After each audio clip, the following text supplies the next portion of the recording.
Oh, yeah. Good morning, everybody. Ben and Woods, 97.3 The Fan. So nice to be here with you on a Wednesday. Excuse me. Got some PEDs in here. I had. Oh, God. I used to do the smelling salts. Me and Hammer used to crack one. Paulie would get in on the mix, and I had some, and I brought them back in because it really will boost your mood. And you refused, Ben. I refused. Ooh, man, wake you up. I needed it. I just think it's going to wreak havoc with my sinuses. Make your sinuses better. You ever No, think of that? I think I'll have a runny nose like for an hour afterwards, which is not what we want, especially now that we're on YouTube. Good Lord. All right, I'm Woodsy. That's Paul Reindl. He's the executive producer. Good morning, Paulie. Good morning. Benjamin Higgins is your straight-laced, very straight-laced, friendly neighborhood sports anchor. Good to see you, Benjamin. Good morning, everybody. Let's kiss the roach. Do what we have to do to get the mojo right. For you's return. Yeah, you will be back tonight. Talk about that. We have a huge, huge show planned for you today. And it really, yes, the answer is yes. Welsh Fryer is coming in. Okay? Welsh Fryer, Tom Purnell, I believe is his last name. He will be here today. That means that you guys can stop sending me. So his first name isn't Welsh and his last name isn't Fryer? You can stop sending me DMs. You can stop tweeting suggestions at me for things that we need to do for Welsh Fryer. He's coming in an hour and a half. He's going to hang out. Sit quietly. Sit quiet. We got interviews. He's going to sit quietly. And then we'll chat with him when time permits. Now, again, this is not, Welsh is listening going, oh, God, what did I do? You did nothing. All you are is just a sweet little kid. You sound like a fifth grade teacher setting the agenda for the day. Your people, Welsh, are making me insane. The Welsh people? The Welsh Mafia is making me bananas. Here's one I got this morning. You ready for this? Get Welsh Fryer a hitting lesson at Frozen Ropes. He'd be so stoked. It's something that likely is not even a thing in the UK. Get him with Tracy Sanders at the 4S location. He's the best at that facility. It's not close. Great guy. Will joke around with him while hitting. So now I have to facilitate a hitting lesson at Frozen Ropes. It's 40 minutes from here, Tom. I'm gonna drive you up to Frozen Ropes. I got you dialed in, bro. Tom, you're looking a little puffy. Have you tried SD Fat Loss? I'm not a travel agent, for the love of God, nor am I an entertainment. Would you like to anchor the news with Kimberly Hunt tonight? How about do sports for men tonight? Paulie's my wife on the phone. Just getting her on the phone. Ben, can't I just let you come in? Paulie's buddy brought him some Welsh cakes this morning. Look at this. Homemade Welsh cakes. I'm actually very excited about these Welsh cakes. And look at that. And they look really good. Now, no offense to Paul's friend Alex who brought them in. But if I go to Wales, I don't want someone bringing me a carne asada burrito. That's the point. That's for us. So, personally, I'm excited, though. I've never had a Welsh cake. Now you're playing golf today, Ben. Yep. Any plans to bring Welsh No. Fryer? Okay. Why not? Babe, are you on the line? I'm here. Good morning.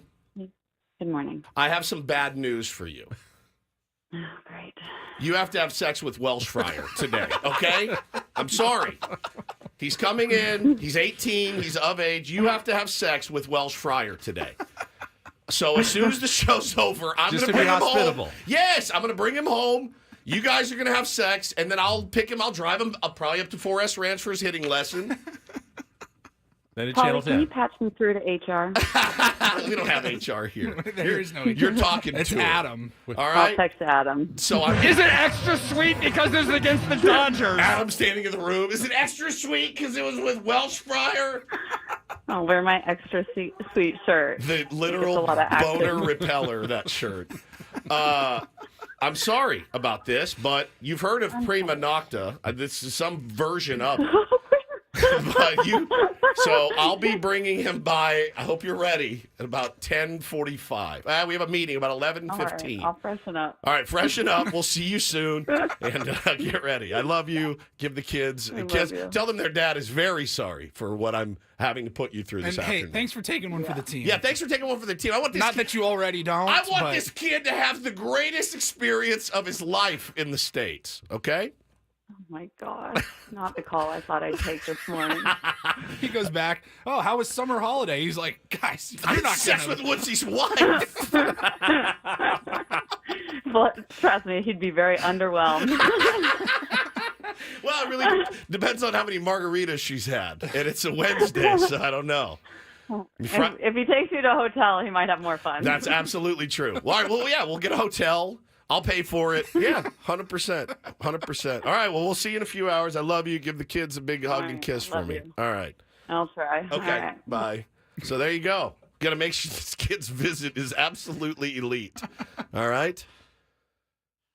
Is he gonna come out of the pen tonight for the Padres? Anything else that we could do? Hey, what's he get Welsh for an apartment overlooking Petco Park? Yeah. What else can we do? Maybe we'll get Tony Hawk in, teach him how to skate. Rob Machado. We've never had Tony Hawk on. I don't but know Tony Hawk. If, Xander if we Schauffele, tell can you him- give him a golf lesson, maybe? Yes. If we tell him Welsh Fryer's here, we might Oh, my God. might be in luck. This kid. And it is, again, no fault of his own. He hasn't done anything. But I've said it. We're having him in. He's coming on. I got him batting practice passes for Friday. He's going to get to dap up Xander Bogaerts. He's going to, hey, what's up, Manny? Like, those guys are cool. They'll come by. They'll say, what's up? Try to give you a good experience. It's never enough.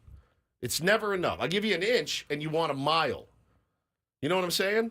I blame Ryan Reynolds and Rob McElhaney for most of this. No one had even heard of Wales like 4 years ago. Yeah, And then Wales had been forgotten. all of a sudden, everything Wales is cool now. Man. Yeah, I'm excited for Welsh. He's going to. Pretty sure I told you guys the first time when we had Welsh Fryer on Yeah. Zoom from Wales. I think I told you guys when I was in middle school, I probably was 14 years old. We had like World Culture Day. We had the big assembly in the gym, and everybody got to walk in with their big flag of wherever their heritage was. And somebody already had like the Italian flag, the German flag. Sure. I had nothing left. I lied. I said I was from I You said said I was you were Welsh Welsh. Cool because flag. nobody had the Welsh flag, and it's badass. There's like a big red dragon on it. I'm like, I'll take that one. They're like, are you Welsh? I'm like, oh yeah, totally. I had another guy. You could pass off a little bit as Welsh. Thank you. know. I had another guy DM me over the weekend and say, do you think Group Dog is going to let him throw out a first pitch? I said, I don't have any effing idea. Why don't you DM him? Ask him. I don't make those calls, nor am I going to on a Saturday. Hey, Group Dog, it's Woodsy. How are you? Good. Team's playing great. Anyway, I'm going to get Welsh Fryer a first pitch. You know how long it took us, Ben and Woods, the #1 morning show on the effing flagship? You know how long it took us to get a first pitch? 5 years! 5!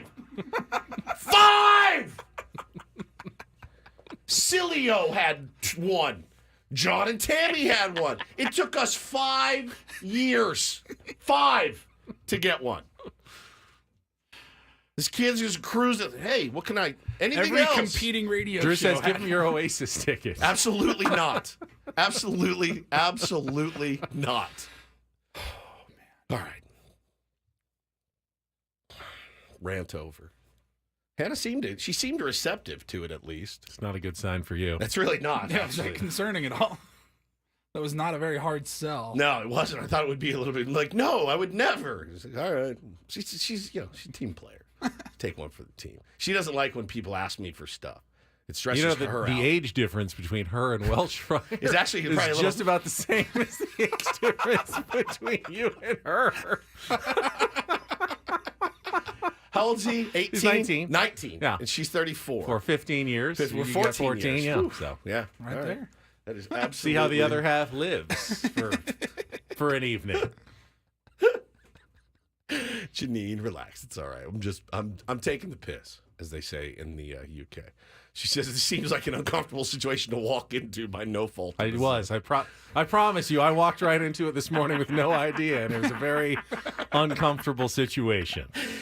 Nothing would delight me more than to see. We don't have a bench coach here in San Diego. Nothing would delight me more, Eric Greupner, if you're listening. Get him in the dugout. Get him in the dugout. Just sitting next to Schulte. Legs crossed. Take out the in lineup his card. Yeah, in his ear. Shooting the breeze with him, Exchange the lineup card with AJ Hinch tonight. I am dead, dude. Oh, my God, that would be the greatest. Now I think we should get on a mission to see how much stuff we can get in. You know what I mean? See how much muscle we can really flex. Incredible. All right, so he'll be here at 7:30. And decided, poor kid, he's going to walk into a hornet's nest this morning. But no, we're excited to have him. We'll set the menu coming up next. But yeah, just it gets Dominic says in the chat, text Hoffy, see if we can get him his seats. gets a little overwhelming at times. And I feel like I feel guilty immediately for should I have done more? I do. That's just the way that I'm wired, and that my nature is, well, have I done enough for this kid? That's what it really boils down to. And it's a flaw in me. It's not something I don't think to be celebrated. It's something in me where I'm like, should I be doing more? And I know the answer is no. But there's that tiny little kernel that sticks in my brain that's like, oh, really? That's the best you can do? It sucks. You It's know, a the terrible place to live. real difference between me and you, and there are many. Yeah. I don't have that. You don't have it at all. Not even a little bit. Ben doesn't lay in bed at night. Nope, Oh, I don't. I feel like, Did I hey, do enough for those people? we did a really nice thing just opening the door to our building and letting him walk up here today. Well, that pat on the back for Ben for what he did. Drew said, can we call the Navy and get him a flyover tonight? You ever been in an F-16, kid? Today's your lucky day. He's barrel rolling across Miramar. It's one of my favorite bits we've ever done. You guys keep your suggestions coming. And if Samfire på Swingers go get it. Good job, Atlanta Silio. Go, go, go. It's literally one of my favorite opens we've ever done. So let's keep it rolling. Ben will set the menu next. We will get into all of the... Oh, as somebody squirrely said, this lineup today is like bases loaded. I said, man, you're right. The bases are loaded on Ben and Woods. We'll fill you in on who's coming in, what we're going to talk about, all that next. Kelly with traffic, and then we're off and running on a Wednesday on San Diego's #1 sports station, 97.3 The Fan.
Hope everybody enjoyed their day off. Padres' day off yesterday. I think we all needed one. I know Yeah. the team needed one for sure. But even as a fan, every once in a while, it's okay to not have a game to look forward to later that day. I missed it last night. Did you? I always do, man. I do, but it did make me feel better knowing that those guys got a chance to reset and shut the mother down, hit a cold plunge. Or I saw Manny send out the results of a fantasy football draft. Now, I did not. On Instagram, you'd have to screenshot it. I did. And then, you did it. I zoomed in. Okay, Paulie zoomed in. Is that so? Was Manny in a draft last night? It was like the MLB draft. Oh, with all the MLB players. Yeah. So I zoomed in. Oh yes, I love this. Mike Moustakas had the first pick. Then This is Hosmer's league, clearly. There was a team with a lot of the teams had multiple managers to get everybody in. So Austin Barnes, Jock Peterson, and Alex Wood were a team. Okay. Andrew team Benintendi and Jake Marisnik. This is probably just a friendly, like, $20 buy-in sort of league, I'd imagine. It's actually illegal for them to bet anything, right. So it's probably just for no money Just at for all. just for pride. Big Cat from Barstool was in this league. Oh, wow. Hosmer. JT Real Muto and Kyle Schwarber have a team. Oh, legit. Mike Trout, he's running it by himself. Nice. Of course he is. Alex Bregman and Brian McCann. Okay. Manny Machado by himself. Solo. Got his own team. Shane Bieber and Austin Hedges. Of course, he's gonna weasel his way in. guys! He's the court jester. And then Mike Napoli had a team, and Napoli. rounding out the league was Will Myers. Will Myers in the wow. league. Okay. Yeah. That's pretty solid. No Tommy No Tommy Pham in this league. No Tommy Pham. Been excommunicated No from Tommy some of the Pham. leagues. Well, give me our captain's team. Does it show the results? Does that, Yeah. oh, yeah. Oh, yeah. Yeah, I want to Who see we who our picked already? Yeah, I want to know this. This is All right. info I'd like to know. Let's see. Manny, his first pick was it's hard to Yes. G. Wilson. Oh, Garrett Wilson. Garrett Wilson Oh, from the the Jets. New York Marvin Jets. Harrison Jr. Mike What? Evans. Marvin Harrison Jr. Me and Manny. Mike Evans. Alvin Kamara. Woods has I have him. Kamara. Yeah. Anthony Richardson. AR-15. David Njoku. I'm just reading the names that I know. Yeah. We had a fantasy football draft yesterday, and I realized I don't know a lot of players. There's a few unknown commodities. I was for sure. pretty good until the third round. Third round.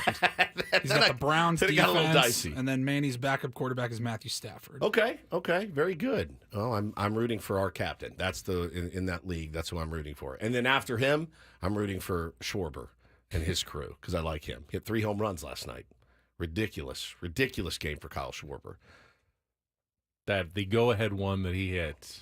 I mean, He's unbelievable. it's that late season Phillies magic. You worry about them recapturing 100%. it because when they get it, it like sticks around for a while, and it's tough to overcome. We've seen it up close what that late season Phillies magic looks like. Yeah. All right, set the menu for the show today, and obviously with no Padres game last night, any sports talk show in America worth its salt would be doing a multi-part NFL preview today. Oh, yeah. I didn't even ask. I didn't even bother asking. In fact, why don't we just do it right now? You guys pick your Super Bowl winner, and that'll be our NFL preview. You got 10 seconds to come up with your winner of the Super Bowl, and we'll consider that our Ben & Woods official 2024 NFL preview. Kansas City. Kansas City. I'll take San Francisco. All right, we're done. All right, that was the rematch. Ben & Woods 2024 NFL preview. Actually, tomorrow is Thursday. We will start back the NFL threesome. Oh, are we? Yeah. I didn't even know that it was NFL coming back. threesome. I do like the NFL threesome. Yeah, you had to leave yesterday early. You had to go to Costco and get socks. I did. Did you get some? I did get socks. What? Personal foul, 69, offense. He's giving them the business. I want to talk about your Costco socks before we dive headlong into To it. the menu? Right, you have no socks on right now. No. Were these dress socks? No. Were they athletic Yes, socks? the shorts, like Short. golf socks that I wear with shorts. Okay. They come up just above the, shoe line. I've started going ankle? Yeah, does ankle this, socks. Does this look like Those I are have no socks show. on? Those are no show the no socks. shows. I don't like no show socks. Why? Feels They- like a condom, kind of, on your foot. It I really does. I feel have like they don't stay completely on my foot, and These they do. start riding under. I've do. tried, even the Lulu ones that we got. Yeah, these are they the ones start I wear. riding under my foot. So I need just a little more up the ankle to make sure they stay there. So I was in the gym yesterday, and I was looking at the program that I was doing, and I did all the things that I needed to do. I did the lunges, the leg extension, the leg curls. I did the leg press, and then I looked down, and there were 2 versions of calf exercises. And I looked around at some of the other guys in the gym, and we're talking handsome, yoked, shredded, tan. I looked at every other man in the gym, and you know what I thought to myself? It was not, I don't envy any man. I don't, for anything. And it was more pride. I said, I'm going to get up here, and I'm going to do these just to complete my program. But I, along with every other guy in here, I see you over there with your big headphones on and your sleeve tattoo and your huge biceps and triceps. And then I look down and I see your skinny little legs. And I think to myself, my man, Ben Higgins, comes in here and slays you and slays him and slays me. So I did my calf exercises, Ben, and I did them with a smile. Look at that. Because I know they'll never compare.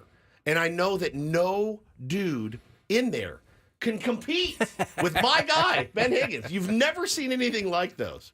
And I know every one of those guys would give everything that they had to have calves like yours. And I wasn't envious. I was on the thing doing the calf raises, laughing to myself. What a joke this is. Why am I doing this? Because I'll never compare to Ben's. When they were handing out calves, I was first in line that day. Literally, Apparently. Got up early. You, Phil, waited all and then night. after that, it's everybody's in We need to second get Ben place. like some wraparound tribal ink on his calves. Oh, yes. Yeah, if you ever get a tattoo, That's probably where it goes. You have to do the wraparound. Draw the attention Yes. down there. Yes. Like, ladies, look at this. I mean, they're stunning. And they're tan and they're firm. I mean, it is unbelievable. But I felt like pride. Not envy. I was like, I'm proud of him. Thank you. Because everyone's in there just grinding. There's really on nothing calf. to be proud of. If I had been working on them my whole life and this is the end result, then I could be proud of them. That's the thing that Don't do a leg day ever. He's never done a calf raise in his life. Never.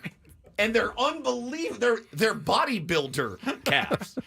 I mean, like, you kill for Oh, them. Ben.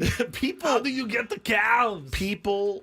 I spent my entire workout yesterday pretty much doing abs. I have no abs. No. I worked hard on the abs. No. Nothing. I got nothing there. This is the worst. Do nothing with the calves. They're great. What is the point? I never totally understood it. Of abs or calves? No, of working out because it doesn't seem to work that well. It's not great. It's not great at all. But I Would you sacrifice any of the calves to have like more abs? Little less calves. He's got but a so little more much to abs? spare. I would sacrifice a little bit to have- spread it around. To just have a little, just a tiny spread bit. it around. Spread Well, the Welsh. Spread the Welsh. I just thought, man, the guys in here would kill for A that. golf walker, Dub J, says that is part of it. I do walk on the golf course A lot. up and down the hills of Goat Hill, so that does help a Yeah, little bit. I feel that. All right, you ready for the menu Let's today? go. All right, we will we'll look around at the league. You know, if you were doing some scoreboard watching yesterday with the hopes that someone might help out your San Diego Padres on the road to the National League playoffs, No. you were sorely disappointed last night. We can talk about where everybody stands as we hit September 4th here in the pennant race. We're officially on, and it is time for standings and scoreboard watching at this point. We've gotten to the point in the season where that is actually relevant, and we'll talk about Darvish's return and Game 2 of the series against the Detroit Tigers coming up tonight at Petco Park. And then it's a big, as you said, what is it, a grand slam, a full line, what did he? Bases loaded. Bases loaded lineup for us today. On a Big League Wednesday, Adam Jones is going to be with us at 7:35 this morning, checking in. Brett Boone, 8:35 with his weekly segment. And then Jesse Agler, since we didn't have an Incorporator yesterday, given the day off for the San Diego Padres, Jesse will join us at 9 o'clock this morning. Paulie's got his round report. And, of course, Welsh Fryer will be in sometime around the middle of the show when the world will stop spinning, apparently. Just for him. Sweet little baby. Sweet little angel. Kid's like waking up. He's like, rubbing what his the eyes, hell like, has what? phones blowing up? Like, I have to have sex with who? have to. I get to. You get to. It's a privilege. A Oh treat. man. That's your show for today. We'll start a little baseball talk when we come back. Why can't one team, just one team, Bro, could help out somewhere? Is there a worse team? And the Angels came close. Is there a worse team than the Boston? How many times have the Boston Giants came Red close. Sox let us down in the last couple of weeks? 2 series now. I mean, they're just killing Not us. a single game. Nope. Not a single game of help. Absolute losers. That is, at least the Padres don't need help. Correct. Thank God. That Can would you be imagine? excruciating. Yeah, we can talk about that. How painful that would be if you're trying to chase down one of these teams. We'll get to that coming up next with Ben and Woods on San Diego's #1 sports station, 97.3 The Fan.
Well, a brief check of the National League playoff standings this morning shows the Padres still holding the first wild card spot. It's just a little bit tighter than it was yesterday after not getting any help last night from any other team. I mean, it's baseball. Someone's supposed to lose. Dude. But it did not happen. We'll talk a little bit about the results and why, I don't know, the Padres are going to have to just do this themselves going forward after a check of traffic here on 97.3 The Fan. From the 97.3 The Fan Traffic Center, here's Kelly Danick. Traffic is sponsored by Viejas Casino and Resort. So far, folks are doing a pretty good job of staying out of trouble on our roads, guys. We're not showing any incidents, no accidents. A lot of Caltrans projects going on around the county, though, so you definitely want to take that into consideration. Please be extra careful as you pass these essential workers. Move over a lane if it's safe to do so. Let's just keep them safe out there. The daily jackpots at Viejas Casino and Resort are on fire. Players have hit huge wins with bets as low as 50 cents. Check out their jackpot winning smiles on the Viejas Facebook page. You want to join them? Who knows? The next jackpot winner could be you. Viejas Casino and Resort. I'm Kelly Danick with Ben and Wood, San Diego's #1 sports station, 97.3 The Fan. Start with the National League West race for a second because I was listening to Annie and Elston after our show yesterday, and I thought Craig laid it out pretty smartly when he talked about it. Obviously, there are a lot of Padres fans. We'd all love to see the Padres chase down the Dodgers, win a division title, but you have to remember that the Dodgers, if they're going to blow, which is now a 5.5-game lead. So last night they were in Anaheim, Shohei Ohtani's return, and they actually got a game from the Angels. It was 2-2, late, no one could score. Went to extra innings, and the Dodgers scored 4, 3-run homer from Mookie Betts, ended up winning 6-2 and picking up another half game. So they now lead the Padres by 5.5 games in the NL West, which is not insurmountable in normal circumstances. You can have a good month and make up 5.5 games on a team. But you also need that other team to start playing poorly, or at least mediocre. I mean, you can't make up ground on a team that is winning 7 out of every 10 games, 8 out of every 10 games. It's really not possible. So unless the Dodgers cool off considerably, and they are as hot as they've been in a long time right now, there's not really an avenue for the Padres to come back. I know they've got those 3 games against the Dodgers at the end of the season. Maybe if you can whittle it down by a couple of games and win all 3 of those. That still means you have to pick up. You still have to pick up 3 games in essentially, yes, going in, or 2 games going into that series to have a shot, which you could do, but the realistic path to a division title is just not one I think you want to put a lot of eggs in that basket if you're a Padres fan right now. Dodgers are just playing well. They're hot. Hopefully they're getting a little too hot too early and can fizzle out by the time October arrives, but right now they are just finding ways to win games. They've gotten healthier, obviously. Shohei Ohtani, Mookie Betts, even Freddie Freeman seems to be bouncing back from his injuries. They're like at the beginning of the season when they were kind of all clicking on all cylinders. So it's just not likely that the Padres are going to be able to chase them down. This is and I said this last month when the Diamondbacks started to get really hot and the San Diego Padres got really hot. I said, this is fun, this is great, but this is worst case scenario if you don't want to see the Dodgers do well in October. They are never challenged in August, ever. They're never challenged in August. I mean, the Giants challenged them a few years ago, but for the most part, man, they got this thing locked up there on Easy Street. Now, they still have it fairly locked up. They know they're going to the playoffs, but it's a completely different ball game with Arizona and San Diego at least attempting to breathe down their neck. This is making them sharp. This is sharpening them like they haven't been sharpened in a long time. So, listen, the Dodgers were the favorite to win the World Series before the season started. I think they're probably still the favorite, but anything can happen in October. But them getting hot right now and staying this hot is ultimately a bad thing for us, certainly. So, yeah, I don't know that you need to go nuts trying to chase them down. You do what you can. You handle your business. You keep winning series and let the chips fall where they may. What you can't do if you're a Padres fan is really get too upset or worried about it.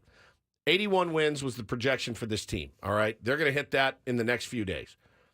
This team has a 96% chance to make the playoffs. That's what matters. And if you can keep your eye on that prize, I think it's going to be better for all of our mental states. And none of us really expected the Angels to do anything last night. 100%. The fact that it was even close gave you a little hope, but it didn't happen. Now, the Arizona Diamondbacks, that's a different story. That's a legitimate race with legitimate consequences and rewards for winning it, namely a home playoff series in the wild card round if you can finish ahead of Arizona. And last night, the Diamondbacks were in San Francisco to take on the Giants.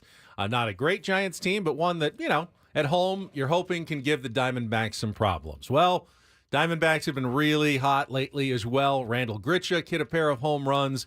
They built a big lead, and I kind of was 7-2, and I thought, there goes that one. Then all of a sudden, Giants come back, and I flipped that game on. It was on ESPN Plus since there was no Padres game, and I'm watching. They pull within 7-6. It's the 8th inning. They got the tying run at third. Strikeout, end of the inning. Arizona adds one. It's 8-6. They go to the 9th. They got their new closer, Martinez, in throwing 101. But the Giants, Yastrzemski gets a single, and then there's an RBI double, so it's 8-7. They got the tying run at second base with one out, and I'm going, come on, Giants. Come on, Bob Melvin. What did I tell you was going to happen yesterday? Bob Melvin's going to find a way to lose by one in that Bob game. Melvin's wondering, what pitcher am I going to throw out there today so I can lose by one? And, of course, they could not come through with a runner in scoring position in a clutch situation at the end of the game. Remember that feeling, Padres fans? And the Diamondbacks held on for an 8-7 win, picking up a half game on the Padres, so they're now just a half game back in the National League wild card race. And this one looks like it will come down to the wire. And that last series against Arizona could end up being pretty critical in determining home field advantage in the playoffs. Now, there was a team that I really had dead and buried, and I know they've handled us pretty well this year, and that's the New York Mets. I did not think the New York Mets really had a prayer, and they had played some really bad baseball. Well, they are also getting hot at the right time, Benny. They have won now 6 in a row. Do you know that the Padres have handed the Mets 2 of their last 3 losses? Yeah. And that was like 2 weeks ago. Dude, they are playing really well. You look back at that Padres series and we're kind of going, 2 out of 4 against the Mets? No, that's actually a good result against the Mets right now. They have not lost 2 to anybody else in like the last 3 weeks. And I have less than zero faith that the Boston Red Sox, who did this to us against Arizona, just worthless, absolutely worthless the whole time against them.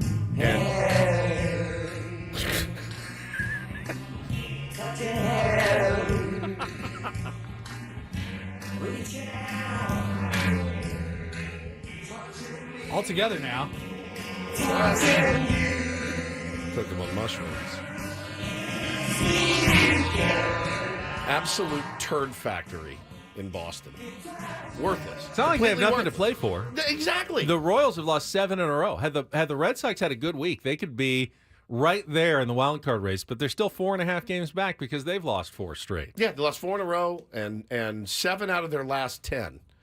And could definitely help us out by handling the Mets. You got to cool those guys off at some point, too, because, again, Francisco Lindor playing at an MVP level. If Shohei Ohtani did not exist, I think Francisco Lindor would be your National League MVP. No brainer. They're going to give it to Shohei. They were 100%. He's going to have a 50-50 season. You have to give it to him. He's even as a DH. 50-50 guaranteed. Yeah. Yeah, even as DH. I think 50-50 pretty much locks it up. That's fine. I mean, who cares? What is he going to do in October? We'll see. If he stays this locked in, they're going to ride him all the way to the World Series. He hit his 30th. Pete Alonso hit his 31st. Mark Vientos, good player. Good he hit his 22nd. And the Mets beat the Red Sox 7-2 to stay hot. And by the way, they're breathing down the necks of the Atlanta Braves, just a half game back for that last playoff spot. We weren't really expecting the Rockies to do anything against Chris Sale. They obliged. They did absolutely nothing against Chris Sale. Some of the easiest money you're going to make. He's also cruising. He's cruising to a Cy Young Award. 7 more shutout innings. What is he? 16-3 now, something like that. This season, he's nuts. 16-3. Red Sox traded him for Vaughn Grissom. By the way, they are on fire. Vaughn Grissom for Chris Sale. So with the Red Sox losing again. You know who's now the closest team to a playoff spot in the American League? It's the Detroit Tigers, the team that is playing here at Petco Park. They are 4.5 games back of the Kansas City Royals and not out of it. They're waking up this morning. They're looking at the Red Sox struggling. They're looking at the Mariners falling apart. They're looking at the Royals losing 7 in a row. And I guarantee you, they're walking into the clubhouse at Petco Park going, We need guys, to win. if we can get hot, if we start tonight, we can make the playoffs. There's no reason we can't make the postseason. This is a dangerous Tigers team the next 2 days. They have that one thing. They've got hope. Which is, sometimes in short supply in September in baseball, but they're waking up this morning with buckets of it right now, and they're going to be an extremely, extremely motivated team tonight and tomorrow night at Petco Park. Let me say this, man. If you're a baseball purist, you probably hate the extra wild card. This is the greatest thing that's happened to baseball since God knows. I mean, this is spectacular theater. I don't know how many more eyeballs it's going to get, but I'll tell you what, man. Detroit, people now watching the Tigers. They're going to be watching. They're going to be tuning in. People in Seattle, more invested. There's so many good things to like about this. Think about all the teams that are still in it, man, with a month left to play. This is brilliant for baseball. I don't care what you say. I don't think it waters it down at all. I think this is absolutely spectacular for the game of baseball. Our 8:35 guest, Brett Boone, I saw you posted a video, Boonie's Quick Hits, on Instagram. He was talking about the playoff structure, and he goes, look, as a player, as an old school guy, I hated it. I would have hated this idea. I liked how you played 162 games. It put emphasis on winning your division, one wild card team. That's how we did it. He goes, but I'm retired now. Yeah. He goes, as a media guy, as a fan of the game, I love But this. I promise you, Brett Boone, his tune would change if he was still the second baseman for the Seattle Mariners, because they're still in it as badly as they played. They're still playing for something in September. And that means something to those players. I mean, it was like as late as the end of July. We still had 6 teams all just huddled around each other in the wild card race. I love it. It was always kind of nuts when we were growing up and there was 4 divisions and the only way to make the playoffs was to win them. That you had 3/4 of your teams. Well, there was the East and the West in both the American and the National. Oh, earlier. 4 divisions in the entire game of baseball. And the only way to make the playoffs, to make the championship series, was to win that division. 1984, Padres had to win the West to play the Cubs, who won the East, in the championship series. You had 7 teams in each division. You were in 6th place in June. Good luck. I mean, your games are now meaningless for 4 months. 4 months, yeah. You're tuned out as a fan. How they took so long until, 1995 to finally come up with a wild card? Just one? Yeah. Just to, make a few more of these games meaningful at the second half of summer. I love it. It's kind of nuts that they waited so long to do it. I absolutely love this. It is excruciating, which is what sports should be. It should be excruciating at times, and that's what it is. And if you're a fan of one of those teams on the bubble, you're a Detroit Tigers fan, bro, you're in it in September. You are in it. What more do you want? What more do you ask for? You did not expect to be in it. Hey, let's be completely honest. We didn't really expect to be in it. We sure had a lot of hope, and if things break the right way, we didn't really expect to be in it. But with this new wild card, we always knew there was a chance. And now you just have to handle business, Benny. The one National League contender that did lose yesterday was the Milwaukee Brewers, who fell in 12 innings to the St. Louis Cardinals, 7-4. Just their second loss in 8 games, though. Milwaukee's that team that I have no idea what to expect in the postseason. 100%. They don't really have a bunch of stars, but they've been playing as well or better than anybody here this last month. He's been huge, as big as Jackson Merrill has probably been for the Padres, just for not quite as long, but he's been amazing. But they lost Yelich. Obviously, they traded away Burns. You look at a team like that, they got no hope. I thought maybe last place, and no, they are running away with that division now. That big American League series, the Guardians beat the Royals 7-1. The Guardians pulling away, the Royals falling apart at the very bad moment of the season, but they still got that 4.5 game cushion over the Tigers, so they certainly would expect to be in the postseason, but you don't want to have a team that's lost 7 in a row at this point in the year. No doubt about that. You mentioned Kyle Schwarber's home run in our open, the 10-9 win over the 3 of them, including the go-ahead 3-run shot there in the top of the 9th or bottom of the 8th?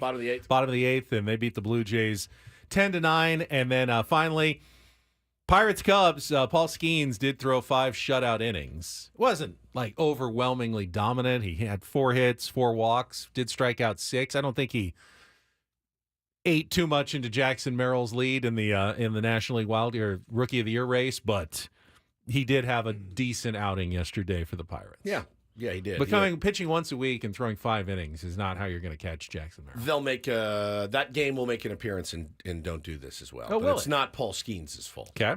Our baseball, I love Paul Skeens. Our baseball coverage on 97.3 The Fan is brought to you by T-Mobile. Switch to T-Mobile. You can get tons of benefits and still save on every plan versus AT&T and Verizon. Use their savings calculator to find out how at T-Mobile.com/switch. And by the way, Diamondbacks are getting healthier as well. They activated Christian Walker yesterday. Oh, man. Ketel Marte is expected back any day now. That's what I heard. No, I got him on my fantasy team, Ben. The last update I saw from Ketel was like he's not started to swing a bat yet, but maybe it's been updated. I was listening to MLB radio. They said soon. They didn't give a timetable on it, but they did lose Lourdes Gurriel Jr. to the injured list, though. I think it was a calf injury.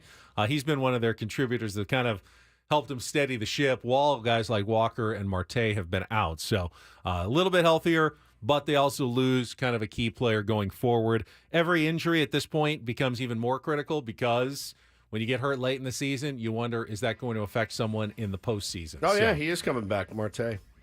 Marte could be activated from the 10-day IL during the team's upcoming road trip. Yeah, getting Fernando back was great. Getting Ketel Marte and Christian Walker back is pretty epic for your team. Yeah, so it's going to be a fun last couple weeks of the season. We'll be following it closely. Take a look ahead at Darvish's return and play some Take on Woods when we come back on San Diego's #1 sports station, 97.3 The Fan.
like to wish a very warm Ben and Woods welcome back to you, Darvish.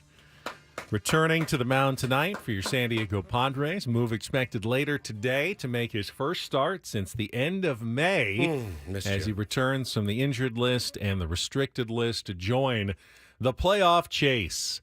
And you, by the way, you may have forgotten. Me? No, you, Darvish, has been was having a good season. It was. Early in the year. 11 starts, 3.2 ERA. He was throwing the ball well. We'll see if any of that has carried over. The reports from his sessions against his minor leaguers and what he looked like in his bullpen sessions were really largely positive. The kind of spin velocity that you was getting, but obviously that doesn't mean much until you take the mound, and he will do so tonight for your San Diego Padres at 6:40 against right-hander Kader Montero for the Detroit Tigers. Young guy, 24 years old. His numbers don't stand out, 4-6, 5.17 ERA. However, August was definitely his best month.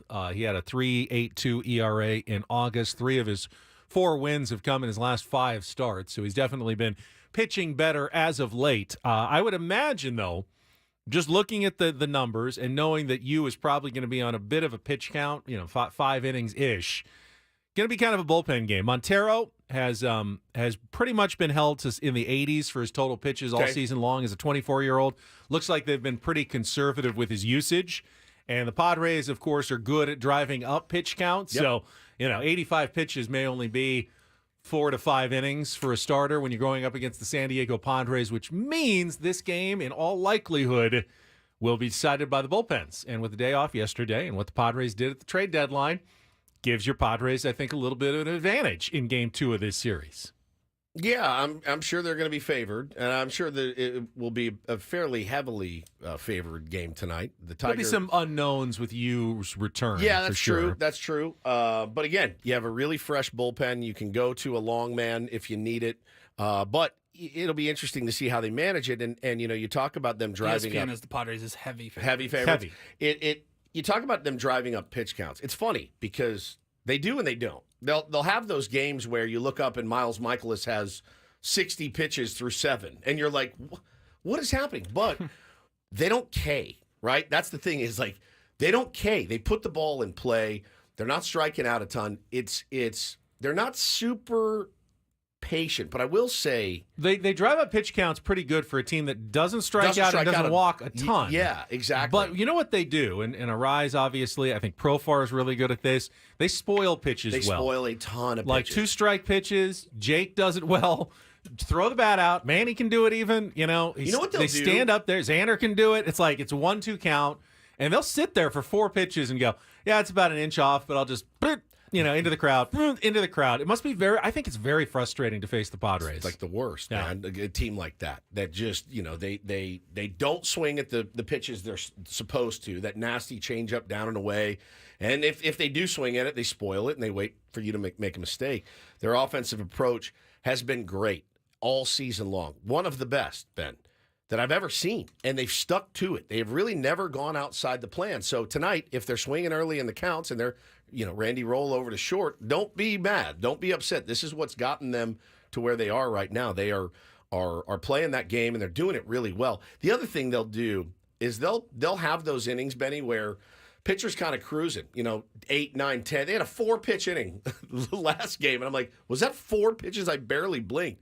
But what they will do, then they'll find that inning where they're able to stretch it out to 30. You know what I mean? They string a couple hits together, and then guys start fouling pitches off, and that's how they usually get it up. It's not like a fast. They don't do it quickly. It could take some time, 4 or 5 innings. We've seen where they've scored the most of their innings or their runs this year. That's in like the 7th inning. So these guys are grinders, man, and they're going to stick to the approach that's been working for them. I want to add to that. First, we need a contestant for Take on Woods. We're going to play our game here in about 3 or 4 minutes. If you want to call in, chance to qualify for our new grand prize, 2-night stay at the Wynn or Encore Las Vegas.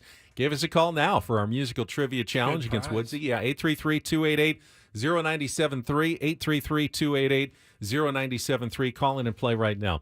So lots has been written and discussed about the Padres' approach under Victor Rodriguez and Mike Schilt at the plate this season.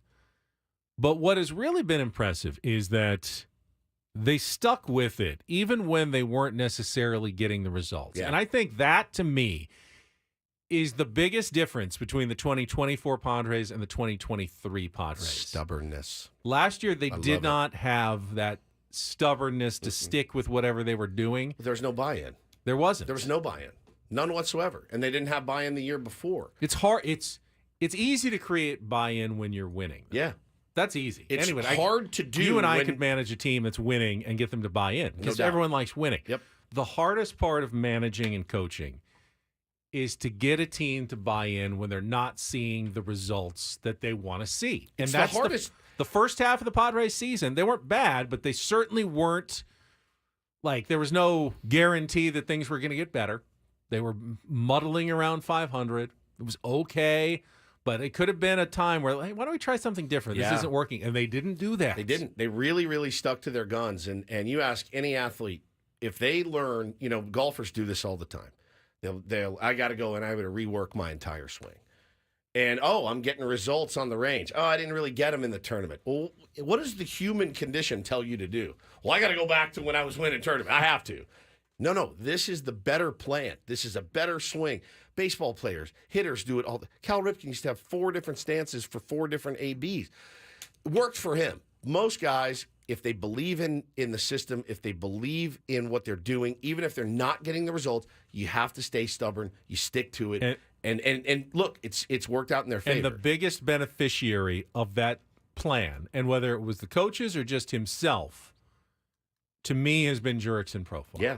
Who has been steady Eddie, has not changed, and hopefully, even though he has been slumping a little bit, don't change. Bro, Just those walks, the 6 walks or whatever. Stick with your plan. He's sticking with his plan. Don't change what you're doing. The approach has been working, and the Padres, as you said, they have bought into Mike Schilt, bought into Victor Rodriguez, and they're reaping the benefits now to that faith, that early belief that wasn't necessarily It wasn't backed up. rooted. It wasn't rooted in results. Backed up by results early, but they kept with it, and now they are reaping the benefits of it late in the season. No question. They've been a joy to watch. They've been a joy to watch their approaches this And year. it's an approach that flies in the face of a lot of modern baseball analytical strategy of home runs and walks and swing for the fences, and it's okay to strike out a ton. And the Padres zagged when other teams were zigging, and that can be a dangerous place to be because when you're on an island and it doesn't work out well,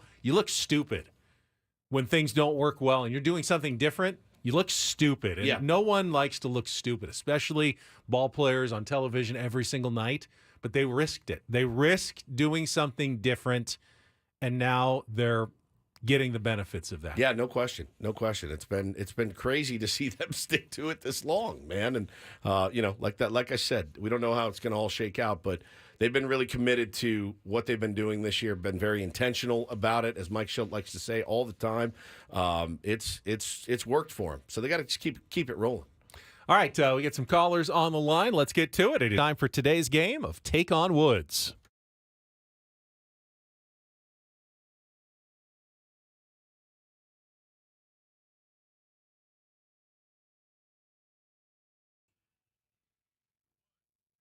Let's go with Nick. Are you there? Line 2? I'm here. He's there. All right, Nick, you are our contestant today on Take on Woods. It is brought to you by Valvoline Instant Oil Change. It only takes 15 minutes. You don't have to get out of your car. For directions and discounts, go to SoCalOilChange.com. That's SoCalOilChange.com. Here's what you are playing for. If you can beat or tie Woods in our 5-question musical trivia challenge, you will be entered into our grand prize drawing for September, a 2-night stay at the Wynn or Encore Las Vegas, and 2 tickets to Awakening, a thrilling spectacle at Wynn Las Vegas. Tickets are on sale now at awakening.com. To give you an advantage, because Woodsy's quite good at this, we let you pick the category, keep him in the dark. So here are your choices, Nick. We got Asian Nation, 5 song titles that feature a single word ending in A-T-I-O-N, Asian. We got Little Shop of Horrors. Song titles are musical artists beginning with the word little. And our new category today is Reptiles. 5 song titles and artists with a reptile in their name. So, Asian Nation, Little Shop of Horrors, or Reptiles, Nick? Let's go reptile. Reptiles, okay. Again, today on Take on Woods, it's 5 song titles or artists with a reptile in their name. Hopefully you know your biology enough to know what a reptile is, and you know your music enough to get as many of the 5 right as possible. You'll have 60 seconds. If you don't know an answer, say pass. We'll come back to it if there's time left on the clock. First question, the 2-second song. Paulie is queuing up now. You need to give me that title and the artist, one of which will have a reptile in the name. Nick, are you ready to play? Let's do it. Paul, you queued up? I'm ready. All right, he's ready. All right, 60 seconds on the clock. The category is reptiles. Your time begins when Paul plays the music. Good luck, Nick. Let's take on Woods.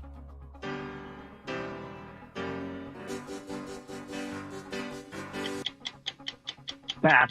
Singer David Coverdale has been the frontman for which English hard rock band since 1978, delivering hits including Is This Love and Here I Go Again. Pass. Red, gold, and green are the colors Boy George sings about, in which 1984 #1 hit for Culture Club. Karma Chameleon. Correct. Fans of which prolific modern-day Australian rock band consider themselves part of the Gizverse and attend the yearly Giz Fest? Pass. Which American band reached #1 on the charts with 1967's Happy Together, the iconic song of unrequited love? Pass. Go back to our 2-second song.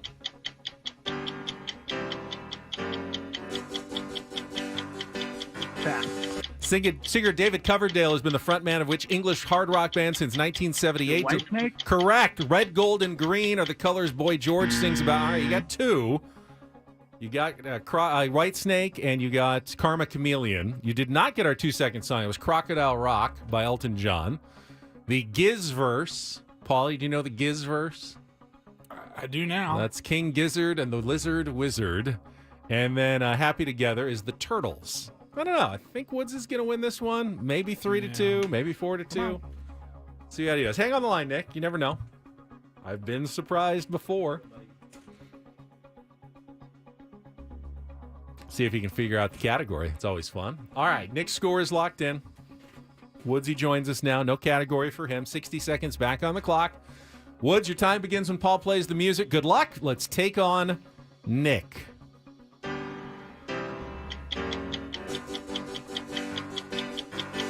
Pass. Singer David Coverdale has been the frontman for which English Whitesnake. Correct. Red, gold, and green are the colors Boy George sings about, in which 1984 #1 hit for Culture Club.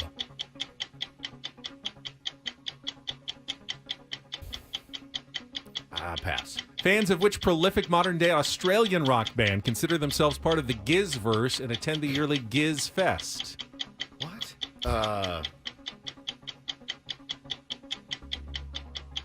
This is killing me. Pass. Which American band reached #1 on the charts with 1967's Happy Together, the iconic song of unrequited love? The Turtles? Correct. Go back to our 2-second song. I have no idea. No, go to the next one. All right, red, gold, and green are the colors Boy George Red, sings gold, about, and in which 1984 #1 hit for Culture Club. Do you really want to hurt me? No! Fans of which prolific modern-day Australian rock band consider themselves part of the Prolific Gizverse modern day, and attend the yearly Giz Fest? modern day prolific Australian band. Wow. Yes. Wow, that's a 2-2 score. Dick, you did it. You tied Whoa. Woods. I think it was Nick. Nick. Yeah, you said Dick. Nick. You said Dick. Nick. You did I it. said Nick. You did Paulie, it. pull it. I You said heard Dick. You did it. I heard a D. Yeah. All right. Well, All right, Richard, hold on. you also did it. Give me the category. Reptiles. All right, the first one, I have no idea. Yes, you do. What is it? Come on. I don't know what that is. Oh, it's Crocodile Rock. Yes. Elton John. All Elton right. John. Okay. You got White Snake. Now, what's the Culture Club hit with a reptile in the name? Red, gold, and green. Red, gold, and green. Karma Chameleon. And then Okay. the Gizverse is our friends, King Gizzard and King the Lizard Gizzard and the Lizard Wizard. The Gizverse. Ben thought that was made up when we did our We old did. Coachella lineup. They were at Giz Coachella, Fest. what, 3 or 4 years ago? When we I didn't did know our they were Coachella Australian. lineup. They're Australian, yeah. I thought you were going to get that one for sure. The Gizverse. Giz or Fest. Giz? Giz Fest. King Gizzard. GIF or GIF? No, this one's definitely Giz. Giz. The Gizverse. Of course, I get the White Snake one because I love White I Snake. knew you'd get White Snake. I was pretty sure you'd get Crocodile Rock. That one surprised me. I That's think pretty that the category would have helped me. probably. Everyone says that King Gizzard is amazing. I've listened to maybe one song. Maybe we'll come back with some. All right, next down the line, Paulie will get your information, and you will be in the drawing for that's 2 in a row to start the month. Just ties. Ties. You haven't Ties, not a lost. loss. That's not a loss, but we got 2 qualifiers. Huge soccer guy. That's a win. So, Everyone goes home happy. Yeah, after everyone's a tie. happy. Woods 0-0 doesn't draw. lose. We get qualifiers for Las Vegas. Works for everybody. All right, we'll come back. Woodsy's got something and don't do this for, as you said, from the Pirates game. I mean, absolute ump show. Again, yesterday. I did see Again, this. what is your problem, Doug I did Eddings? see this. If you were at Wrigley Field yesterday, I'm glad you got to pay money to go watch Doug Eddings do his thing. God. That is coming up next with Ben Woods after a check of traffic here on 97.3 The Fan.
It is time for Don't Do This, little DDT.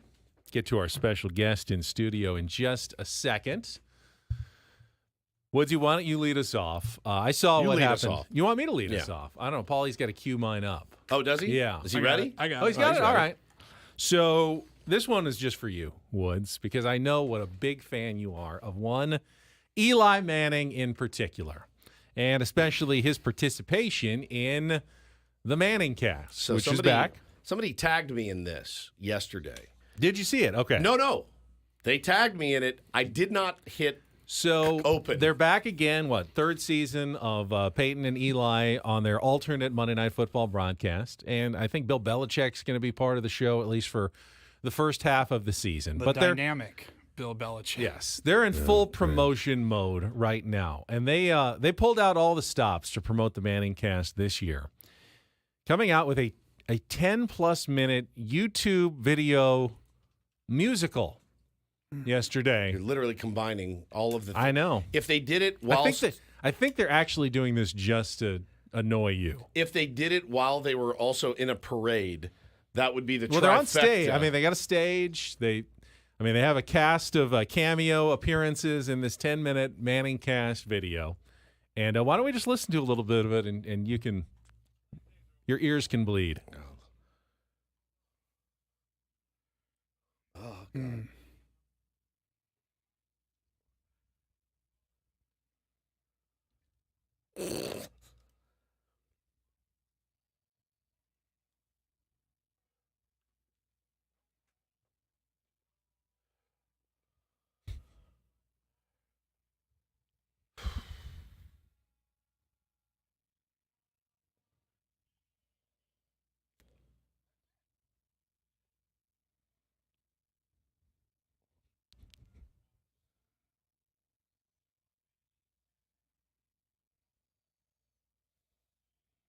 He's the worst. He's the worst. Who's worse? Eli is miles and miles. He's the Jack Harlow of acting. Peyton has There's got a little he has something, a little charm. a little bit. Eli, is He can just make me laugh sometimes. He is a noodle. When he goes with Brad Paisley and does the jingle Yeah. back and forth, I kind of chuckle a little bit. Peyton can pull it off. Eli cannot. I've come around to your way of thinking on this. He's just not good, man. He's not good. Hi, Peyton. It just kills me. That was kills rough. me. Yeah, that's their intro, right? It's a long teaser They're not gonna be video. doing no, this. they're not going to Okay, all sing. right, It's all right. going to be the same Manning cast they've done, plus Bill Belichick. And Not a standard broadcast. So bad. Dude. All right, I will. We will go out to yesterday to Chicago, the friendly confines of Wrigley Field, where Pirates pitcher Paul Skeens, who I do like Paul Skeens. I like Jackson Merrill more. Was pitching yesterday and was pitching okay and thought he had strike three. He threw a two-seamer, Ben, that was chalked. It was chalked again. It was on the white line. Well outside. Catcher, I thought, did a really, really nice job, though, of bringing it back. It 100% looked like strike three. Had me fooled. So Paul Skeens does the thing. He throws, and then pretty sure it's strike three, so he kind of hops off the mound. His adrenaline's going, and he takes 2 steps off of the – he never even touched grass. We see that all the time. We see it. There's a couple guys on the Padres that will do it. They'll throw one and start. Oh, Michael King. Michael King does it all the time. That two-seamer he throws, that lane changer. Yep. He starts to hop off the mound. last start, he was angry at the umpire. He said, said, "Stay with it. Stay with it. You're getting fooled by it, but it's crossing the plate." So again, Skeens does what every single pitcher in the big leagues does, and does the 1-2 hop. Still does not touch the grass. Doug Eddings takes major exception to it. Rips his mask off, says something to Skeens. Skeens just smiles and is like, "What?" Next thing you know, he rips his mask off. He starts walking over to Derek Shelton. I love Paul Skeens. Walking over to Derek Shelton, Pirates manager, says to him, essentially, he started to walk off the mound like he thinks it's a strike. You talk to him. And Derek Shelton goes, "I'll talk to you," and just dropped the hammer on him. It was unbelievable. I mean, Doug Eddings is just losing his mind. Again, ump show. I'm not a fan of the ump show. It's rookie hazing. But it's a rookie thing, a rookie right? thing. I mean, Yeah, if 100%. he doesn't want to treat any other rookie, Paul Skeens may be a superstar rookie, but he still gets the rookie treatment. And even umpires know who's a rookie out But there. the funny thing is, it's You not can like do that if you're a 10-year veteran. the funny thing is, and I'll ignore it. But if you're a rookie, don't show me up as an umpire. Make me look bad. he didn't say a word. He smiled. He literally smiled. That's all he did. And Doug Eddings rips his mask off, blah, blah, starts barking at him, then starts barking at the Pirates. Like, again, you are the arbiter. But when you do that, when you're Skeens and you do that, You smile. and you're wrong, You can't and smile? you start walking off the mound, you're showing up the umpire and saying, You can't smile. I think you're wrong. You can't smile? You're making him look bad. He didn't say, can you show up an umpire? You can show up an umpire by, he just smiled, grabbed the ball, and started to toe the slab. I feel like I'm defending Paul Skeens too much here. I feel like I'm defending Paul Eddings to Doug Eddings too much. I love Paul Skeens. You are. And then he's pointing and jawing. You go talk to him. I mean, give me a break, dude. Come on. Nobody paid to see Doug Eddings out there enforcing the unwritten rules. But of he was baseball. right. It was a ball. It was a ball. It was a ball. It He was a made the ball. right call. Yeah. He never opened his mouth. He just nodded. He kind of smiled and nodded. I don't know. Eddings sucks. And If then he gets, Ben was such an umpire I apologist. didn't know. I didn't really know that either. I didn't Learn really something realize. every day. I just don't love Paul Skeens the way Woods does. I guess. love Paul Skeens. That's true. Do love Paul Skeens. Not giving him a pass. I 'cause don't he is a get rookie. me wrong. I love Paul Skeens. I love Paul He has some videos on Instagram that I lie in bed at night and I What show kind of myself. videos are these? The that you're motivational watching? videos. There's no good reason to not believe in yourself. Is this an OnlyFans? Is he have an No. OnlyFans? What do No. you got going here? There's no good reason not to believe in yourself, says Paul Skeens. And now let's do some doo-doo this. DD Mega Doo-Doo. Ladies and gentlemen, the day has arrived. All the way from across the pond, our beloved Welsh Fryer is in studio. Good morning, my friend. What's up, guys? How are Hi. you? It's amazing to be here. It's so nice here. You weren't faking that accent at all. No, he's that was what if- actually real. What if we found out he's from Kansas and this has been a bit the whole time? Like you're not really Welsh. He just walks Or in, if I'm "Hey, putting on y'all." the- Hey y'all, I got him. I could still be putting on the accent. Who knows? You man? could, Oh, that's man. true, you Well, could. welcome to the States. You are our do this for the day. Everyone's very excited to have you. It's like having a Beatle in here, Welsh Fryer. Yeah. if they were I'm English and starstruck. he's Welsh, it's a different country entirely. Who's the best band from Wales, in your opinion? Do you know From many Wales? rock bands from Wales? You heard of Catfish in the Bottle? I have. I love Yeah, Catfish in the Bottom. yeah, They're from- great. They're from North Wales. Are they yeah. back- I have they back also together? Yeah, heard they of are. They did. Catfish and the Bottled Men. Have you? No. What about Stereophonics? Do you know them? Yeah. One of they're my awesome. favorites. Love them. They're great. We play them on some bumper music as Yeah. well. Well, welcome to the States, my friend. We're gonna have a good time in here today. And Catherine Zeta-Jones is Welsh. Catherine Yeah. Zeta-Jones. Oh, that's got to be. Anthony Hopkins. Oh, I didn't know that. I thought he was British. I did too. Yeah. Welsh, huh? I would think that you're British as well, hearing you talk. Yeah, I don't really have the Welsh accent. I hate it. I wish I did, but I don't. You wish you had the Welsh accent? Yeah. Really? Yeah. Why don't you? I live really close to the border. Okay. All right. So Makes sense. I've kind of got the English twang. That's All why right. we all Bonnie sound Tyler. somewhat Mexican because That's we right. live We live so close to the border. here. Bonnie Tyler's from Wales. Tom Jones. I knew that.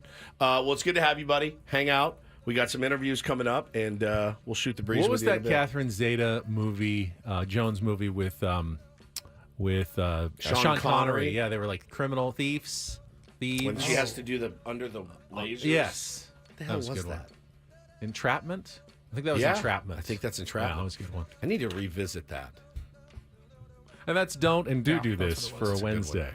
That was Don't Do This with Ben and Woods on 97.3 The Fan. All right, now that Welsh is here, we have all of our guests starting in our next segment with get it. Adam Jones on a Big League Wednesday. We'll introduce him to Welsh when we come back on San Diego's #1 sports station, 97.3 The Fan.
Don't forget, you can always listen to Sam Levitt's podcast, Inside San Diego Baseball. Sam covering everything going on with the Padres. Just find it at 973thefansd.com, the Odyssey app, or wherever you get your podcasts. We're in studio. We got Welsh Fryer here, and we got Adam Jones standing by from some far-flung location. We will get to him right after a check of traffic here on 97.3 The Fan.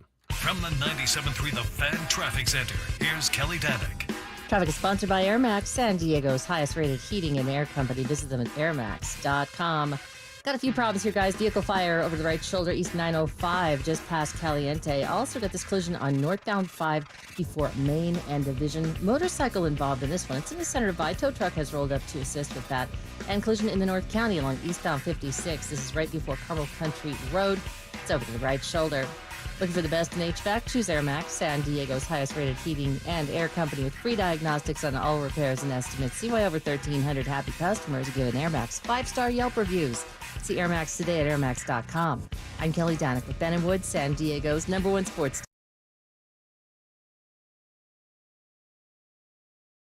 And with that, we say good morning, or maybe good afternoon, depending on where he is, to the 5-time All-Star Adam Jones. Still in Barcelona, Adam?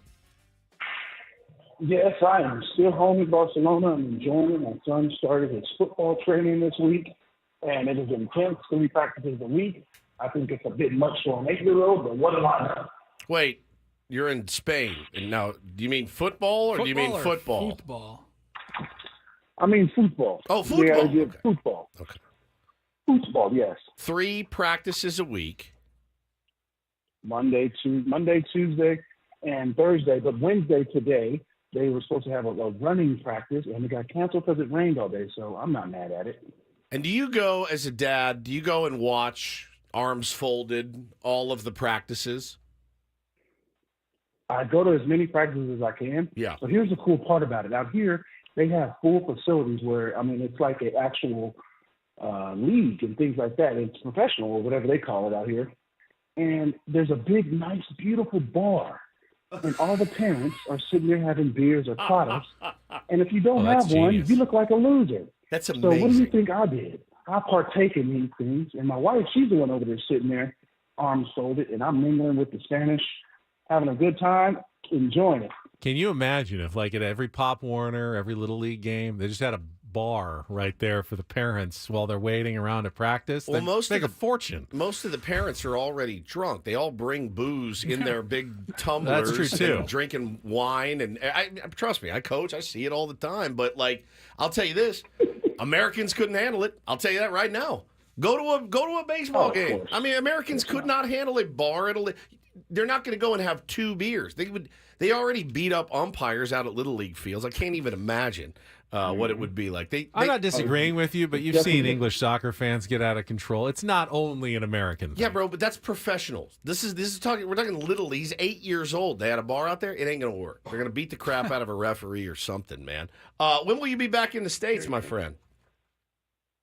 I'm watching the Major League games right now, as everybody else is, and I'm following what's going on. Obviously, the Padres are in line to be in the wild card game right now, unless they get real hot, and the Dodgers in a cold spell. But I'm just following. I think my schedule with MLB allows me to try to be in multiple places at once. Nice. So hopefully, I can get the assignment of you guys.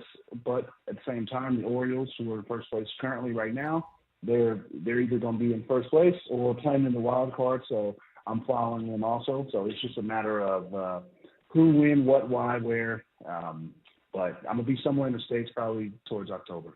We're obviously pretty fired up. Obviously, the Padres doing well already. And then Joe Musgrove comes back. He's been throwing great. Tatis just came back on Monday. And now today they get you Darvish back. Whatever you do at the trade deadline, no one's picking up 3 players like that down the stretch. That's huge for the Padres. Big time. And, obviously it's unfortunate that those players miss significant time. But at the same time, the team played well, and, you credit those guys who performed well in the absences of your 3 big stars. So you just credit those guys who stepped up and filled in the void. But, again, like I've said many times, when you get a guy back, that's been 2 months out of the game, it's been 2 months on the injury list or something like that, and you're able to get him in August, in September, that is the same thing as a trade. it's the morale comes back. You get a guy who's probably been away from the team a little bit, probably been down on the spring training site, getting himself prepared as best as possible for the scenario. And, you get him back and, it's fun. It's real fun. And like I said, with Musgrove, with Tatis and Darvish tonight, like that is, 3 all-stars right there. So I think, again, it's up to the Padres. Everything's in front of them. You win, you take care of yourself. If you lose, you know what happens. So everything's really in front of them, and it's up to them at this point to really put forth and see what happens. Yeah, you definitely don't want to be counting on anybody else. We're still watching the scoreboard. You're hoping Boston beats the Mets, and you're hoping, the Giants are able to beat the Diamondbacks, Adam. But it is nice to be in that position where you don't need it necessarily. You win your games, you're going to be fine. I mean, that's what every player, begs for. You're in control of your own destiny. You don't need help from 3 or 4 different teams to back into the playoffs or anything like that. Let me ask you this about Tatis. What was the longest stretch you were ever out, injured, in season and came back? I missed my first in 2008. It was the only time I was on the DL. I missed 1 month, all August. On my birthday, I broke my cuneiform, a navicular, fouled the ball off my foot, and missed the rest of the month. I played the rest of the game, but I missed the rest of the month, and I came back September 1st. Definitely shouldn't have, but I was 23, and that old saying for those young kids. Pea and vinegar. I don't want to use the other derogatory word, but that was me. I wanted to be back on the field. Obviously, I didn't have $300 million invested in me to where they probably took 6 to 8 PET scans or CAT scans to see if my foot was fully healed. But I was eager to be out there, and I know Tatis is eager to be out there. But you got such a large investment, you take your time. They're like, could he have been back, 2 weeks earlier? Maybe. But was there a rush? I don't think so. Peralta, again, like I said, the guys that are filling in, Peralta is filled in, I think, very well. It's going to be a very strong bat off the bench coming down the stretch. So, it's just everybody wants to be on the field as much as possible. But the reality of it is it's not possible. And, you have to be healthy. You got to be healthy. You can play hurt, but you can't play injured. I think that's the thing. Yeah. And, some guys get injured. Again, we're all hurt. Everybody's beat up. That's just part of it. If you're in this point in the season and you're standing, you're hurt. Something's barking, but you just gotta fight through it and put yourself in. Learn how to handle yourself not feeling good. I think that most people know how to handle themselves feeling great. A lot of people don't know how to handle themselves not feeling 100%. Yeah. In sports and in life, hell, you don't wake up every morning feeling 100% all. Just some mornings you wake up groggy, some you tired, your back hurt, your feet hurt. So you just got to figure out how to deal with it. Athletes obviously on a different stage because everybody's watching, but we're human. We figure out how to deal with not being 100%. Well, and every player's different, obviously, but for Tatis, they sent him down to the complex, and he took some ABs off some minor leaguers, and they're like, we're ready to go. He says he's ready, comes back. I mean, look, it's his first game, takes an 0 for 4, does move some runners over, picked us up a run late in the game in a tight one, certainly. He's amped up. He's swinging out of his shoes. How long did it take you when you get back to feel comfortable in the box after being out for a month?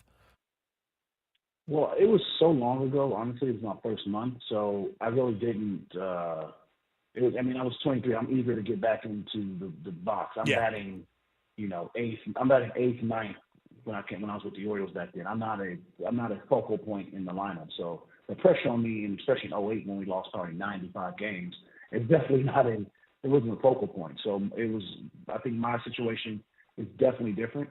I think someone like Manny's situation when he came back from having his 2 surgeries when we were there, when I was there with him in Baltimore, I think his surgeries going into the off season made it easier for him just to start spring training, made it normal. I think in-season injuries are a little different because you're going to catch somebody in a completely different mental state than you did 2 months prior, just based on everything that they're doing. And, it takes a while to get your groove back in the major leagues, but having him in that lineup scares the living hell out of everybody, especially on your opponents. So I would take him in the lineup, not swinging the bat as well because obviously he's one of the best defenders in the game. 100%. I would take him in that lineup, over most people just because obviously he's a fantastic player. talking to Adam Jones, and I'm glad you brought up Manny. I was about to bring him up myself because, speaking of injuries, he obviously wasn't healthy to start the season, but he was out there because Manny plays hurts. You can't play injured, but Manny plays hurt more than probably just about anybody in baseball. And now he's gotten healthier, and his numbers have come back. He's putting together a great second half of the season. Now, Manny does not talk about his injuries. Very rarely will you hear anything. In fact, that's kind of a code among baseball players and professionals. You don't talk about injuries. The team doesn't talk about injuries.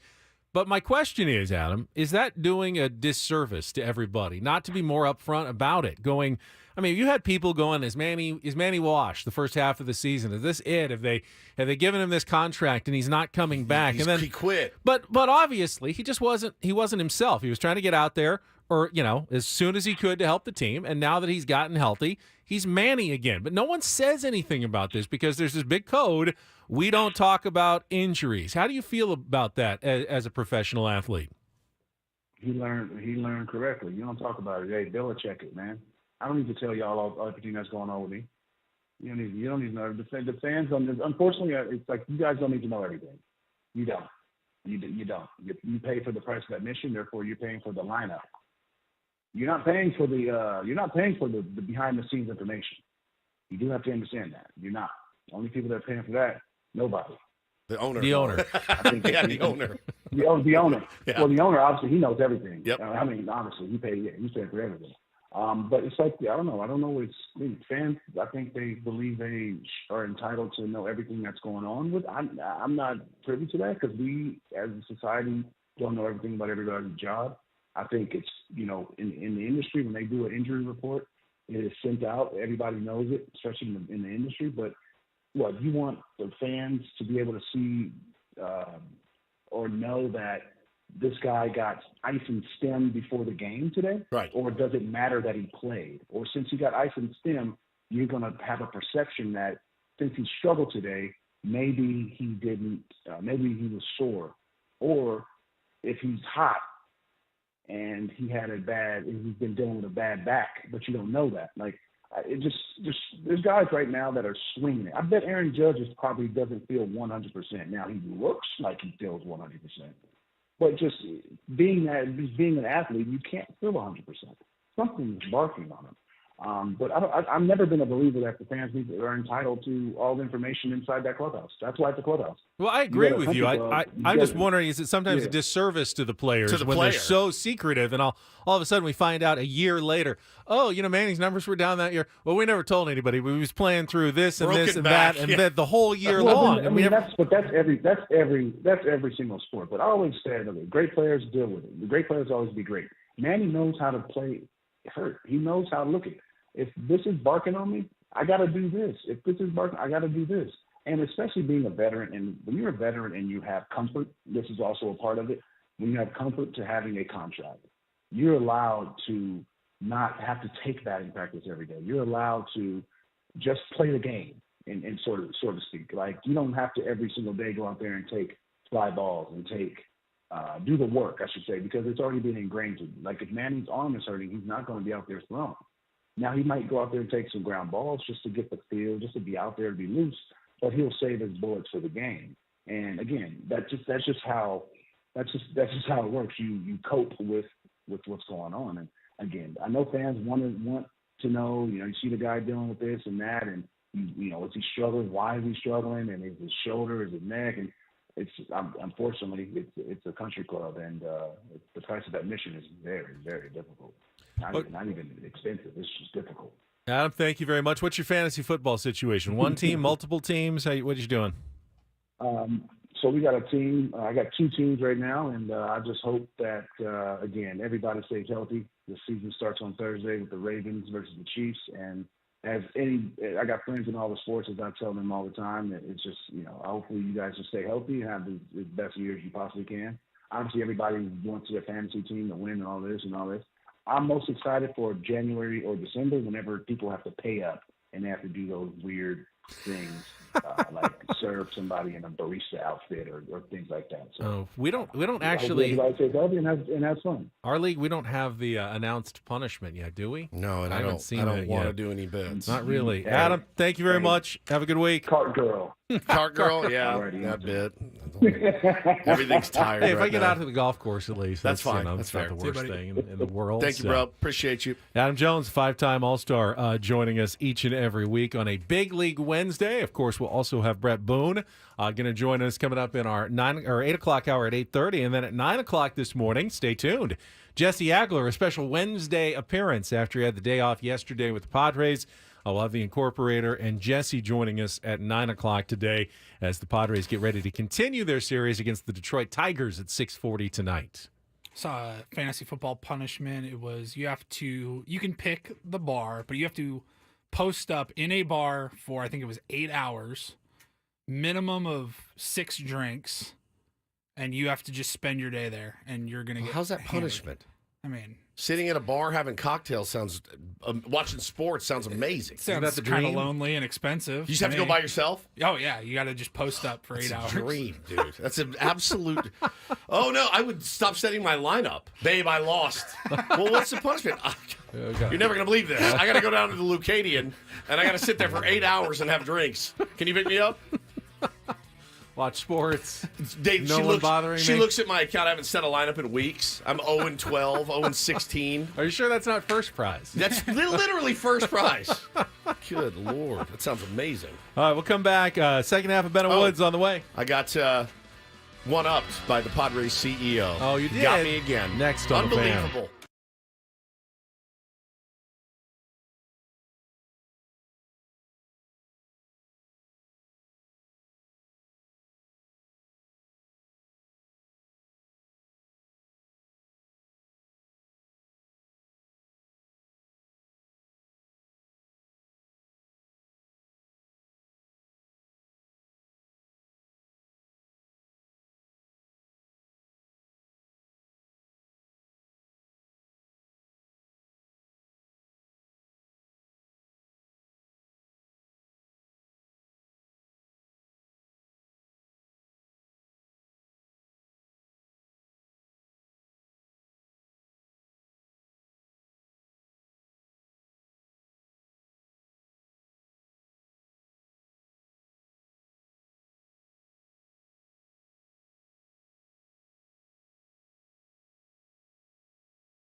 Oh, yeah, we are halfway home on a Wednesday. Ben and Woods, 97.3 The Fan. Such a pleasure to be here with all of you. Happy You Darvish Day to all who celebrate. I do. I will be celebrating You Darvish Day in my house tonight, certainly. Great to be here with you guys, though. I'm Woodsy. That's Paul Rindo. He's the executive producer. Ben Higgins, you look like you have something to say. You're moving your hands a lot. I just wanted to. When I see that out of the corner of my eye, I'm like, oh God, I better hurry. I gotta hurry. He's like, I'm starting it up. I just know you have something to bring up, and I wanted to finish a story from yesterday because we did it at 8:00. Okay. Talked about my 20-year anniversary at Channel 10. Oh God, did you get in trouble? No, well, not in trouble.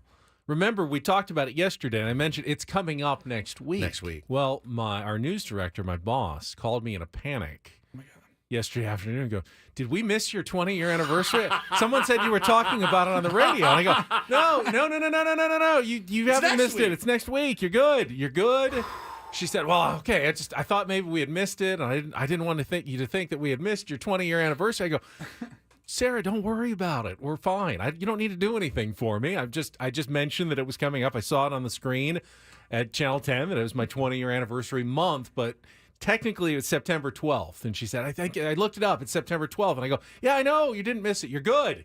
But I guess they're on top of it. So Ben's like, my radio show literally forgot my birthday last year, so nothing would surprise me.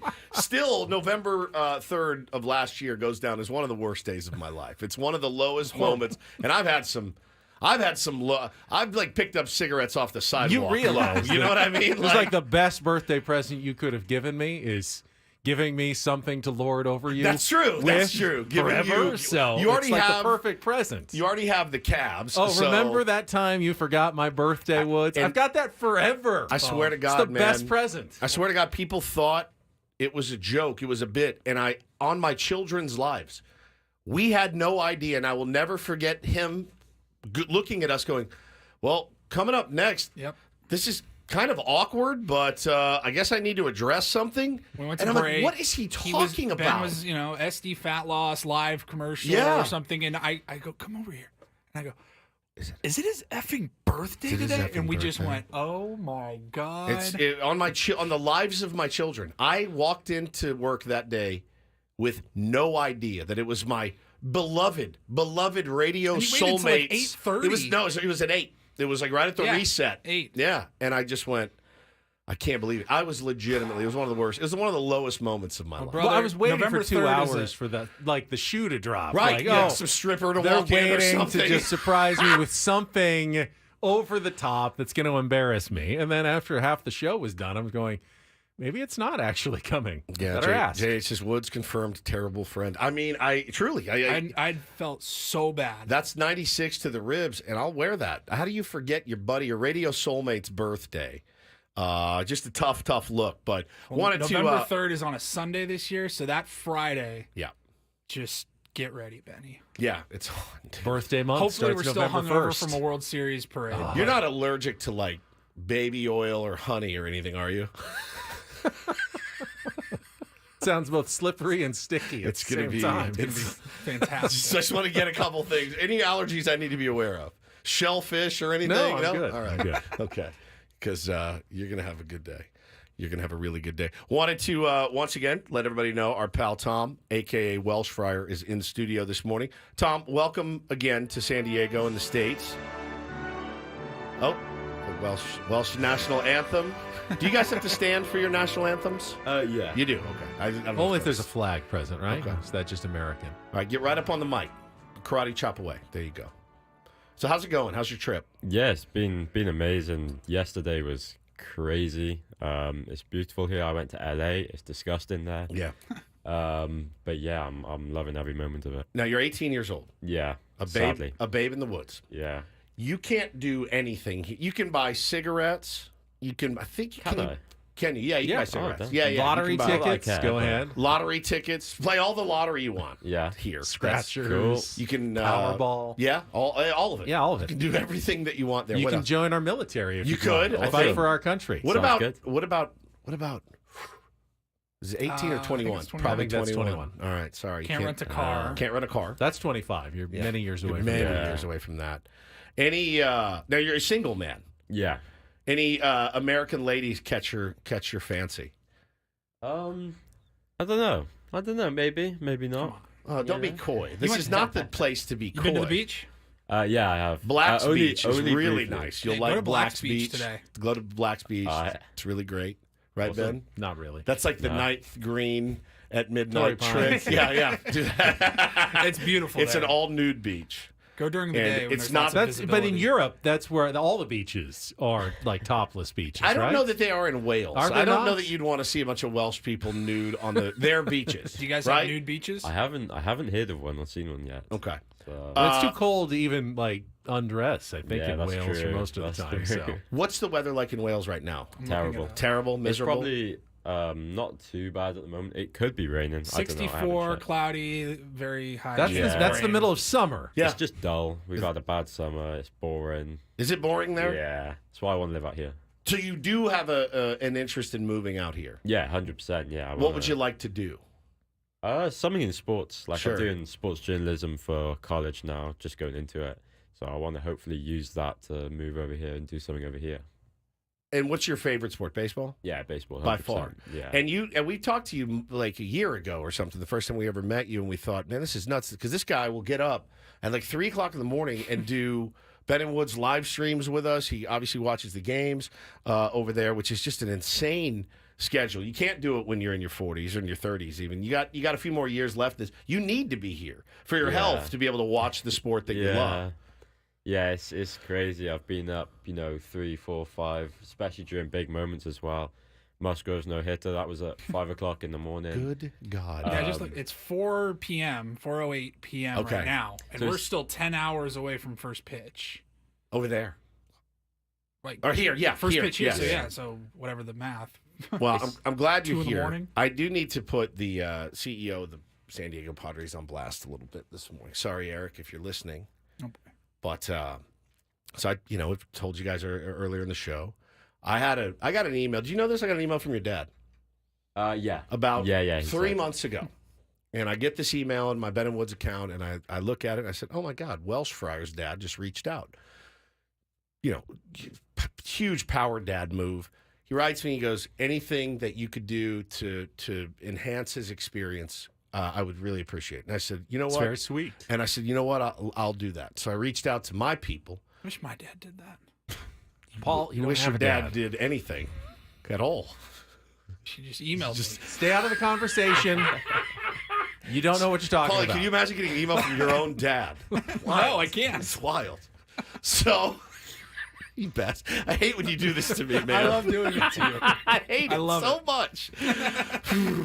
So I reached out. I got it all handled, and talked to Welsh's dad. And he said, "I got tickets for this game." And I said, "Let me get you on the field for batting practice. Least I can do. Get them all dialed in." So he's all set. So this morning, Welsh comes in, and I'm sitting there shooting the breeze with him. And I said, all right, so Friday, the big day, you need to show up at this time in this area. He looks at me, Welsh goes, I think I'm going tonight to do batting practice. I go, excuse me?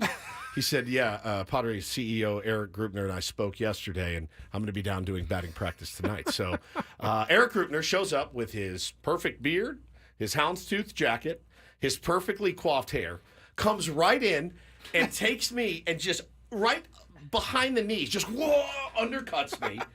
So now he's going to get down there Friday and be like, You went to all those lengths for nothing. for literally Nothing. nothing. So now Friday when he gets down there, he's going to be like, oh, we got to do this again. I got to be down there 4 hours early. Hey, Xander. Yeah, good to see you again. How are you? Nice game. Oh, look, it's Manny Machado. I didn't see you the other day. How are you, bud? How's the wife? How's How the the wife, kids? the kid? I'm like, bro, like, no good deed, man. Just takes right, like, the bat to the back of the knees. Just, the cane as I'm walking by just yanks me. So, yeah, Welsh looks at me dead in the eye. He goes, I'm actually going to be, I can't do the accent or I tried, but he's like, I'm actually doing batting practice down there tonight. Oh, all right, cool. So, very cool. So if anybody else listening is from Wales and wants to go to batting practice on Friday, Be happy to hook you and your family we have out. an opening. God, man. Maybe that Padres fan from Italy who was in the chat the other day would like to make it out. If you get here on Friday, I'm giving Welsh's tickets to you. It is an experience to go down there and watch them hit. I mean, you play baseball. You have a baseball team in Wales. I'm still fascinated by that. It's such a different level when you see these guys hit up close. I mean, it's just the sound, the swings, the violence in which they swing, the beauty of it all, watching them track balls. It's a spectacle. Watching them take, it's my favorite thing to do, just watching them take ground balls and stuff before the game, just watching how good they are with their hands, and it's just incredible, man. But, well, now you get to go twice. Yeah. This is like, you know what me and Eric Greupner are? We're like divorced parents. That's what we are. Yeah. Competing for your for the child's love affection. Competing for the love of this young Welshman right here. And my ex just swooped right in and was like, Dad's taking you to Disneyland? We're going to the moon. How about that? We're going on a European vacation. Thanks a lot, group dog. So, yeah. Enjoy your double batting practice, I guess. And mine, power move. Such a power move. It's a CEO move, Paulie. I kind of love Paulie, it. that's what a CEO does. I'm sorry that happened to you, but man, it is badass. such a hard-ass move to make. Yeah. Welsh, how would you like to be the brand manager of a radio station? I'll make that happen for you. You know what, Welsh? To one up Eric, I'm going to leave for the day, and I want you to take my spot for the rest of the day. All right, Welsh, and we Paul. will check traffic on Ben and Welsh, Ben and and then Welsh. we'll be right back with more It's on San unbelievable. Diego's #1 sports station, 97.3 The Fan.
All right, this is not going to come as a huge shock to Woods, but I am not what you would call a big chemistry guy. Now, I don't think I hurt the chemistry on our particular team, but I would say Woods and Paul are definitely the chemistry guys in the room, and I just kind of go along with things. I thought for a minute you meant like chemistry, like elements. Oh, and I stuff. do. Now, I am a big Beakers chemistry guy when it See, comes that- to the periodic table. That surprised. That- If you see, said I I'm do not a like big that. chemistry, I'd be like, No. are you sure you're No, not? it's fun. Fun science. Absolutely. I want to do at some point quiz you on the elements. We the periodic table. Yeah, I would really like to. Try. It's been a give while him- since I've studied it, but that would make it more interesting. All right, so hold on. You're not a big chemistry Well, guy. you're the guy who you think it's important to do show activities, and you're the one who's driving force You don't behind. think that's You don't important? think that's important? I don't really. I think that we can be successful without that. That hurts my feelings. Question. All right, let me. I mean, I like. It's fun. I I'm think gonna put it's you on the couch. okay. How many years did you do radio before you met me and Paul?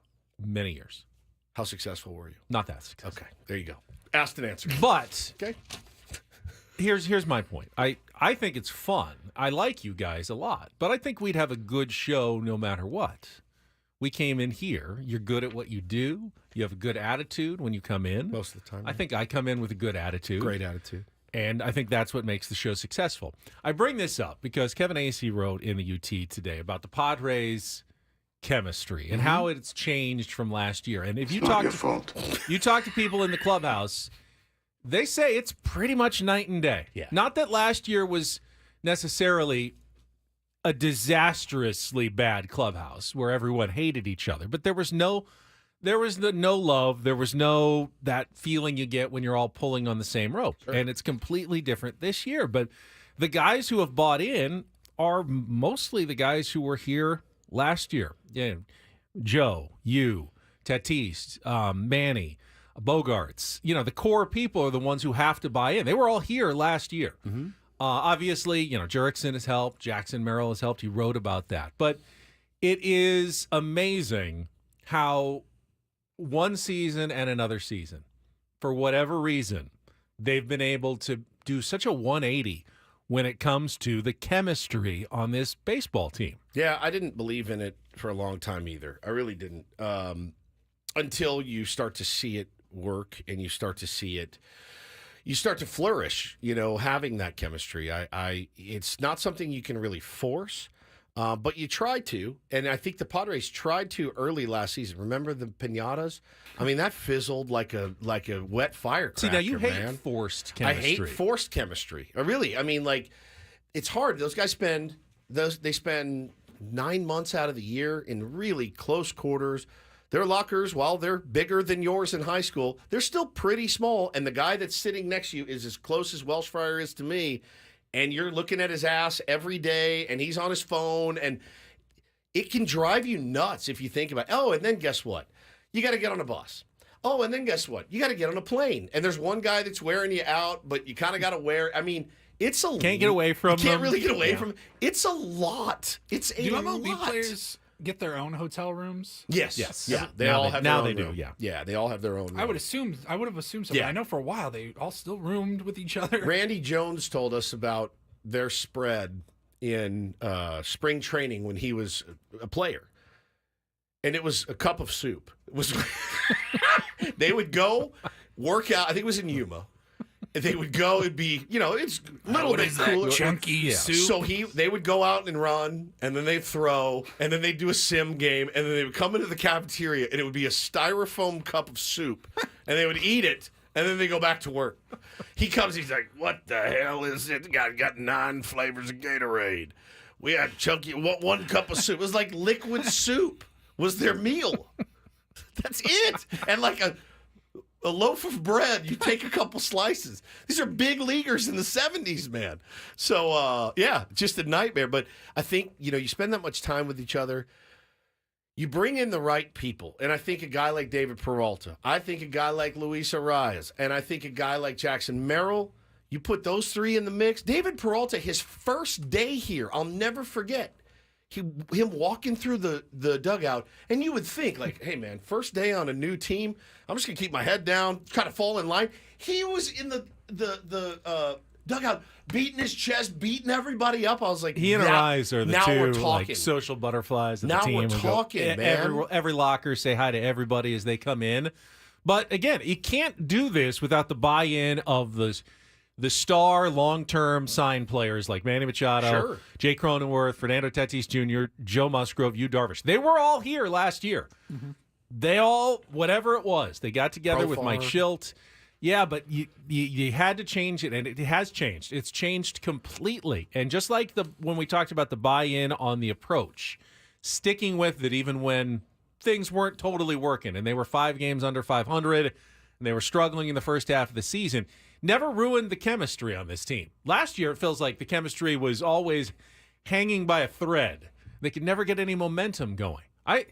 I would love to know what would have happened last year if they had just had one 7-game winning streak early in the year. Well, obviously, winning helps. Yeah. Like 99% of that, it's a lot easier to be loose and having fun and camaraderie when you're winning. They never did that last year, and you mentioned him, but I think Jackson Merrill deserves so much credit because it just looks like, not that they weren't having fun before Jackson Merrill got there, but I really feel like he's got some leadership qualities to him, but he's out there having so much fun. Well, that and the I fact think these that older guys are like, yeah, that's right, man. Well, like, we're on Paulie, baseball cards. We're in video games. We get the superstar treatment, but this is fun. don't forget, dude, that when a rookie comes in and is playing better than you, that doesn't feel good. Yeah. It doesn't feel good. And you're like, I gotta get my ass in gear, man. I can't get shown up by a 21-year-old that doesn't know S from Shinola. He's playing a new And position. that's not like a grudge thing. It's not a grudge thing like, at think all. about Jerks and Profar heading into the season. He's like, I'm on a prove-it deal, $1 million No doubt, man. No doubt. And we got this rookie who hasn't even played in the outfield yet, and he's going to be lining up next to me now. And the other thing, too, that you can't not mention is Mike Schilt. You have to mention Mike Schilt. And I'll tell you, I don't know if you guys do this. Yeah, of course. Of course. Do you guys think about the Padres winning a World Series and what would happen after the special that they would make about it, like the 30 for 30, not a 30 for 30, but like the DVD. Remember they used to the DVDs that come out, right? Yeah. And I think about it a lot. I do. My brain's wired that way to go back and watch the highlights of the season. And I think you would have to put in montages of Mike Schilt getting up in front of the media after a 6-1 loss and defending his team. And I think you would have to put Mike Schilt on there defending his team's effort every day this season. Really, every single day this season. As much as I've goaded him to try to get him to say one even half-ass negative thing about his team, he won't do it. He won't do it. And you're telling me that doesn't have an effect in the clubhouse? Of course it does. So he deserves a lot of credit there, too. If I'm the director of that 30 for 30, I start with Ben and Woods in the morning, yes. I start at the end of last season, the disappointment and everyone going their kind of separate ways, going, what went wrong? What happened here? And then I pick it up at Camp 44. I think you put Peter Joe in there. Musgrove in the offseason. Peter's part of that beginning that's definitely story, part of it. because it was a really bad season followed by the worst news in November. Correct. I see so many questions leading into the season. I see a lot of people bringing up the name Juan Soto, and I understand why you'd go there. But it doesn't always make easy sense, because if you look at this year's Yankees team, I think they'd mostly agree, chemistry has upticked since he got there. It has. They underperformed last year. He's joined the team. They have blossomed with Juan Soto on their team. You can't just simply say, oh, the Padres got rid of a cancer in Juan Soto. It doesn't work that way Josh necessarily. Hader may be a different story. Maybe. Though. That was one, and somebody brought it up in the chat. There were a lot of passive-aggressive comments about him last year. A lot. Now, when you look back and you go, oh, okay. Didn't Joe have one? Adam says Soto this year? did not deliver. He did. Oh, he did deliver, just not how you wanted. Yeah, I mean, he was the best offensive player we had last year by far. So not probably up to his standards by any stretch, and certainly not what we expected. But yeah, I think they've lost the right pieces and they've gained the right pieces. The guys that they got back, the Higgies, the Michael Kings. Those guys have been nails for us this year. And so many of them have added, even if it's a small piece like Peralta or Solano, or a bigger piece like Merrill or Profar. Pretty much every addition that A.J. Preller has made has been a positive. both production-wise Yeah. and chemistry-wise. All right, this is an interesting topic. I'm sure Brett Boone can add to the conversation on chemistry. He will join us, host of the Brett Boone Podcast, our weekly segment with Booney, coming up next on San Diego's #1 sports station, 97.3 The Fan.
It's a big league Wednesday here on Ben and Woods. And don't forget, we still have Jesse Agler coming up at 9 o'clock for the Incorporator and a Ryle report. Welsh Fryer in studio. It's been a very busy Wednesday for no game on a Tuesday. Padres back in action tonight against the Detroit Tigers at 6:40. But standing by, our friend Brett Boone. We'll get to our Brett Boone conversation right after a check of traffic here on 97.3 The Fan. From the 97.3 The Fan Traffic Center, here's Kelly Danick. Traffic is sponsored by MTS, reminding you that trolleys run every 15 minutes or better. Got a car fire on westbound King Freeway just before Massachusetts in the Center Divide. Also stall in the Center Divide on northbound 805 near Sweetwater. Traveling on southbound 15 in the Fallbrook area right before Mission Road. We have reports of some debris in the fast lane. Don't let traffic drag your day down, whether heading to the office or game day. Go the easy way with MTS. Trolleys run every 15 minutes or better throughout the day. Learn more and plan your trolley trip at sdmts.com. That's sdmts.com. I'm Kelly Danick with Ben & Woods, San Diego's #1 sports station, 97.3 The Fan.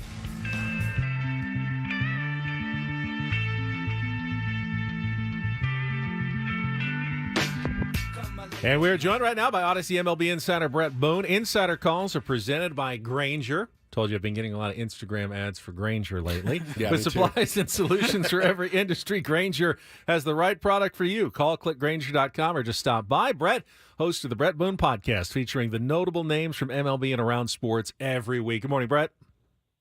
How you doing? Good, man. How are you, Booney? I'm doing good. I got to ask you about what went down last night with the Yankees and Clay Holmes. Your brother is the manager. 11 blown saves for Clay Holmes this year. Now, my question is more to you, a guy that played a position, and I know how you feel about pitchers. I know how you feel. You've made it very clear over the years how you feel about pitchers. How frustrating is that to have a lead and that happens to you 11 times? And when should a manager, you don't have to throw your brother under the bus, when should a manager look to make a change? Is 11 too many? Well, you're correct about me, and pitchers don't care for them. But no, in all seriousness, when you're getting to this stage of the season, and you look at the Yankees, they're a playoff team. Yep. They're kind of cemented themselves. They're going to the postseason. And you feel for your closer. You feel there is no ill will when that happens. We know how hard this is. It's almost like, when I'm not getting the big hit, when I'm not getting it done at crunch time offensively, you feel like everybody's looking at you. But I felt nothing through those years, through those good years, through those bad years. Your teammates are there with you, and they feel it because they're in that fight with you every day, and they know how hard it is. So offensively, yeah, it's frustrating, but it's the same thing.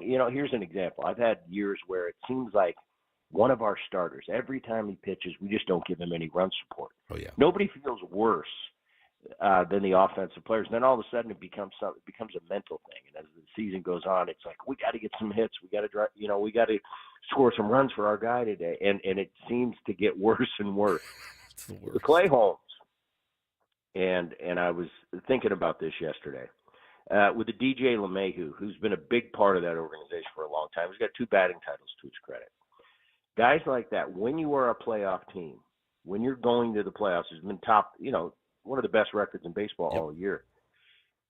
You as a manager have the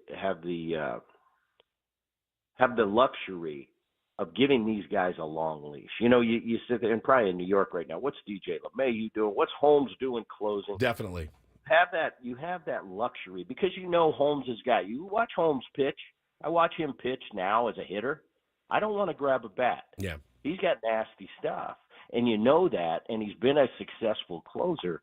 All of a sudden, he's having a tough time, and it becomes mental. But the manager has that option of having a long leash when you're winning games. Now, if they weren't winning games and they're fighting for a wild card spot, well, then what happens. DJ LeMahieu probably wouldn't be playing ever. Fair. And they would have probably been exploring closer options at the trade deadline. But it's a different scenario. These guys are top the league. They've been leading that league, or they're doing well. One of the best records in baseball. Aaron has that luxury of letting these guys play it out, letting these guys that have a track record see if they can right the ship by playoff time. Now, if Holmes gets to a point, it's 3 weeks from now, it's the same thing. He's blowing saves. Well, then you got to do what you got to do. Yeah. But I think you give him the benefit of the doubt because of his body of work. And I was looking at that bullpen. Who do you go to if you don't go to Holmes? Right. Canale, maybe? Is that his name? How I pronounce it?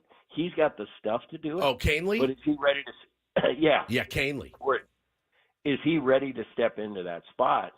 In September, by the way. Yeah, in September. Hey, you're the new closer. That's got to be a tough call. Or do man. you do what the Texas Rangers did a year ago? And it was kind of bullpen by committee, and Leclerc ended up emerging as a hero, and they won the World Series. I think that was a perfect storm, the Rangers. I don't think that's necessarily how it plays out every year, but you worry about it when you get there. You get to the playoffs first.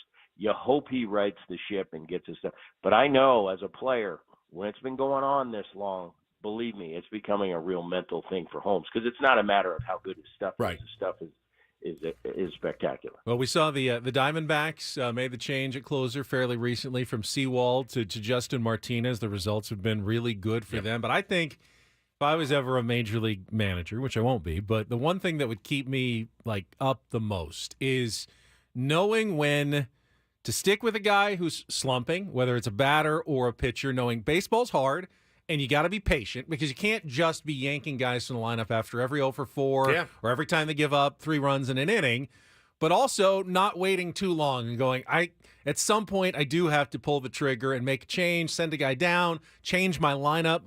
Brett, where do you fall on the line between the patience and action if you're a skipper?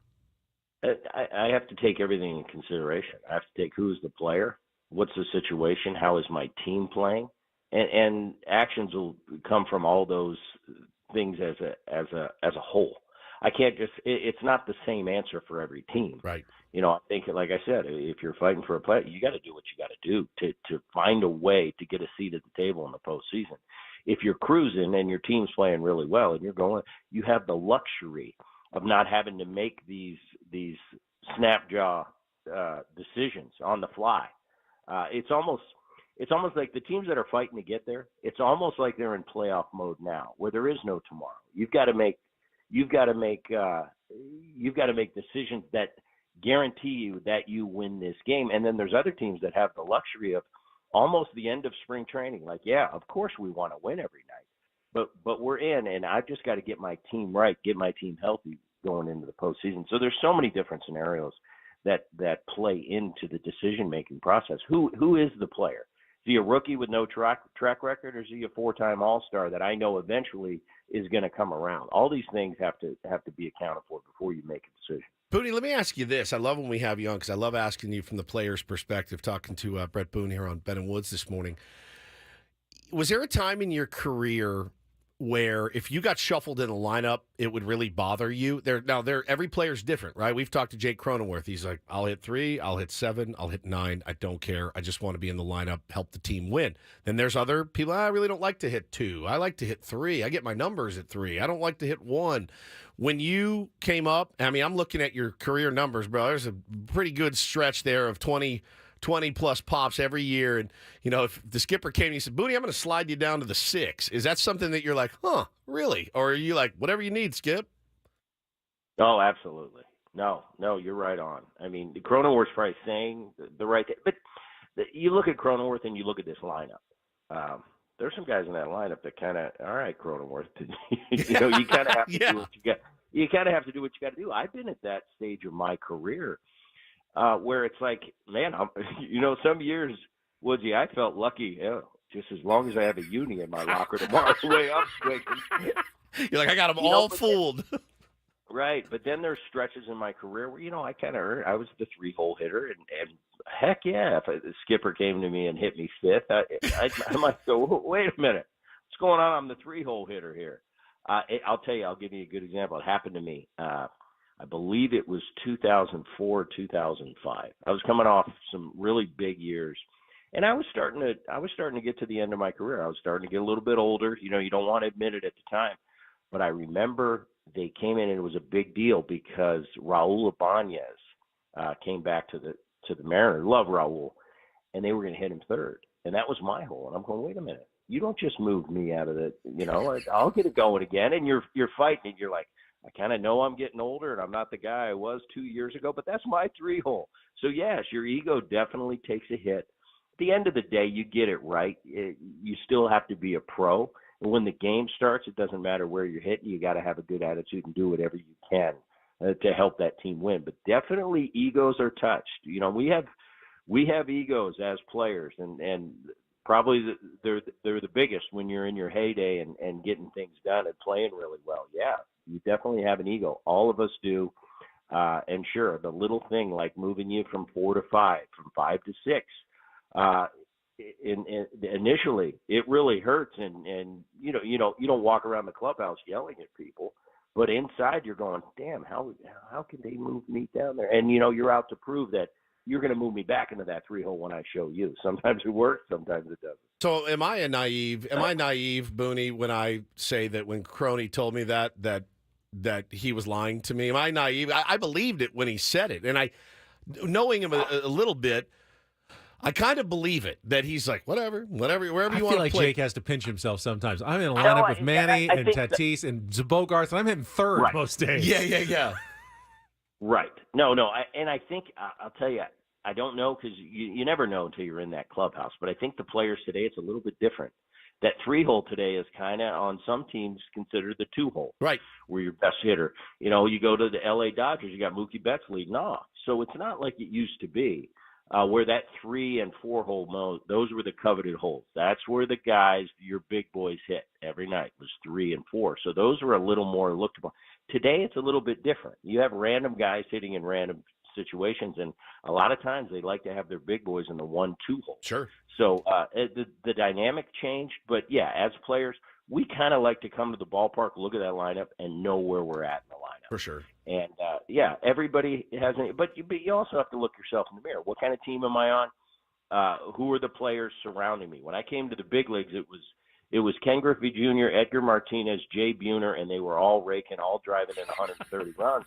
And they said, Booney, where do you want to hit? I said, obviously, I'm going to hit in 3-hole. Now, I was kidding at the time. I hadn't done anything yet, but you got to know your place. Like right now, I'm not going to hit third with Edgar and Griffey and Buhner. I'm probably going to hit 7th, and that's the way it was. But when you earn your stripes and when you prove that you have the ability to hit in that 3-hole, yeah, it becomes an ego thing where I want to hit third because I deserve to hit third, and we all get caught up in it, but at the end of the day, it's about winning games.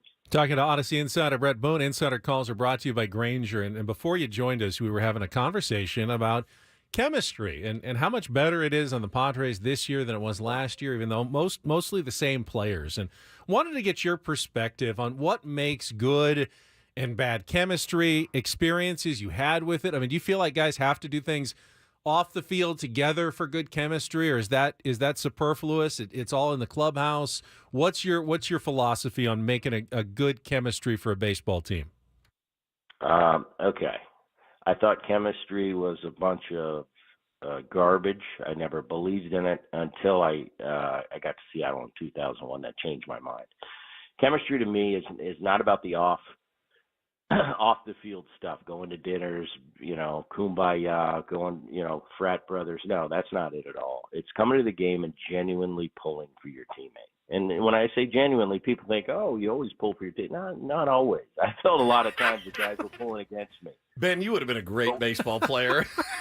When you generally come to the ballpark and pull for the guy hitting in front of you, for the guy hitting behind you, when you're on the bench and you're not coming up for 5 spots, you're genuinely pulling for that guy. That's chemistry. Playing the game right, that creates chemistry. Moving a runner over so the next guy can hit a sac fly and drive in a run. That's chemistry because then he's going to do it for the next guy after that. But to be honest with you got to have talent. Talent's what wins. And now you add chemistry to that. Now you got something really special. I think the Padres do have that. I played for the 99 Braves. Chemistry, we were fine. Got along. I really liked the guys from our 99 Braves team, and we were great. And Bobby Cox used to say, put the lineup up, and I want you to go steamroll your opponent. And that's what we did. We were very workmanship. It was very lunchbox to work, and we had a ton of talent. We won 103, 104 games, went on to the World Series and lost. That 2000 Mariners, although we didn't finish the deal, that's chemistry like I've never seen. Genuinely, I think on that team, all 25 guys on any given evening, I wouldn't have mind going to dinner with any of them. And that's a reach because that's the only team I've ever been on. You know, you play from 7 to 10 every night. You go to war with these guys, but then you pick your friends after the game. And every team I've ever been on, I picked my friends after the game. But that 2001 team, there was something special about it, where any mix, any group of guys could go out and they really genuinely got along. And that's because they really genuinely were pulling for one another once that game started. It's nothing I've ever seen before. It was a special, special time. Boone, great job as always. Really appreciate it. We'll talk to you again next week. Thanks, guys. All right. Thank you, buddy. There was that Odyssey was elite. MLB Insider Brett Boone. Insider Calls presented by Grainger with supplies and solutions for every industry. Grainger has the right product for you. Call clickgrainger.com or just stop by. What he was describing, though, genuinely pulling for your team, is what fans do every day. We may not love every player on the team, but even when your least favorite player comes up, you're still hoping, hey, they get a hit and move the runners over and try to I feel like help that's your team changed win. Since Twitter was invented. I really feel like that's changed. We all had those guys growing up that you're like, oh, man, if they could, we'll take a bag of rocks for this guy. Then he comes through and you're like, about time. You know what I mean? Like, it's just that there's a little toxicity that's in there, which is, it's fine. It's fine. But I love that. What a great hit. But essentially, he's saying you just have to be a fan of your own team. Yeah. Like a real fan. Like you may not be in the lineup that day, but you're pulling for everybody. And that's what people feel in a dugout, in a clubhouse, that everyone just wants everybody to do well, which is hard because when you're a fan, no one's stealing your spot because they had a 3-for-4 day and now I'm on the bench again. And it's going to cost me in free agency next year. You're just happy your team won. It should be that way. Actually. There's more dynamics, though, with the players. It's true. All right, Jesse Agler is coming up next. Voice of the Padres on a very busy Wednesday. Get to the Incorporator and more when we come back. Final hour on San Diego's #1 sports station, 97.3 The Fan.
It's one of the most rare things in a baseball season. A Tuesday off day. That's a work Almost day, man. never That is happens. a work day. Even in the All-Star break, you got the All-Star game on the Tuesday. But the Padres had a very rare Tuesday day off yesterday. They'll continue their 3-game series against the Detroit Tigers tonight. And with that in mind, we didn't have Jesse on yesterday for the Incorporator, but he joins us right now. The voice of the Padres, Jesse Agler, with us here on 97.3 The Fan. Good morning, Jesse. How was your Tuesday off? I was very busy, actually, I'm as sure. you can imagine, but it was good. Yeah, thank you. All right, so we know the grind on the players' bodies from the 18 and 18. I want to talk about the grind on the on the announcer, on the play-by-play voice of the Padres, Jesse Agler. The grind on your physical body and mind over that stretch. Nothing like what the players went through. Right. You know, let's start there. I mean, the way they use their bodies is very different than the way I use mine and their minds as well. But, yeah, of course, it takes a toll, especially this part of the season. 18 in a row in April is very different than 18 in a row at the end of August, into the beginning of September. So, you know, I'll sound like Manny, but nobody's 100% this time of year. It's fine. We'll deal with it. This is what it is. It's the same for everybody. And, you know what? Yesterday was well earned for everybody. That's for sure. Not just the players and the announcers, but everybody on that staff, all the coaches. Man, I am quite certain that the average fan does not realize the way everybody in that group grinds every single day.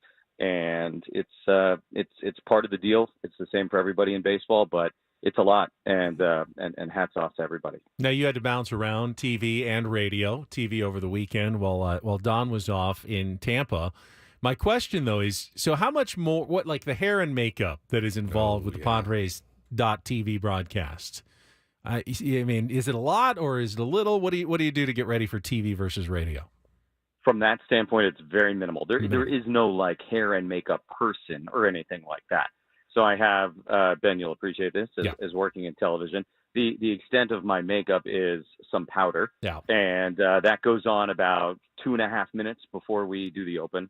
And in terms of hair, you know, I'll actually like pay attention to what I'm doing that morning, as opposed to every other day when I don't really.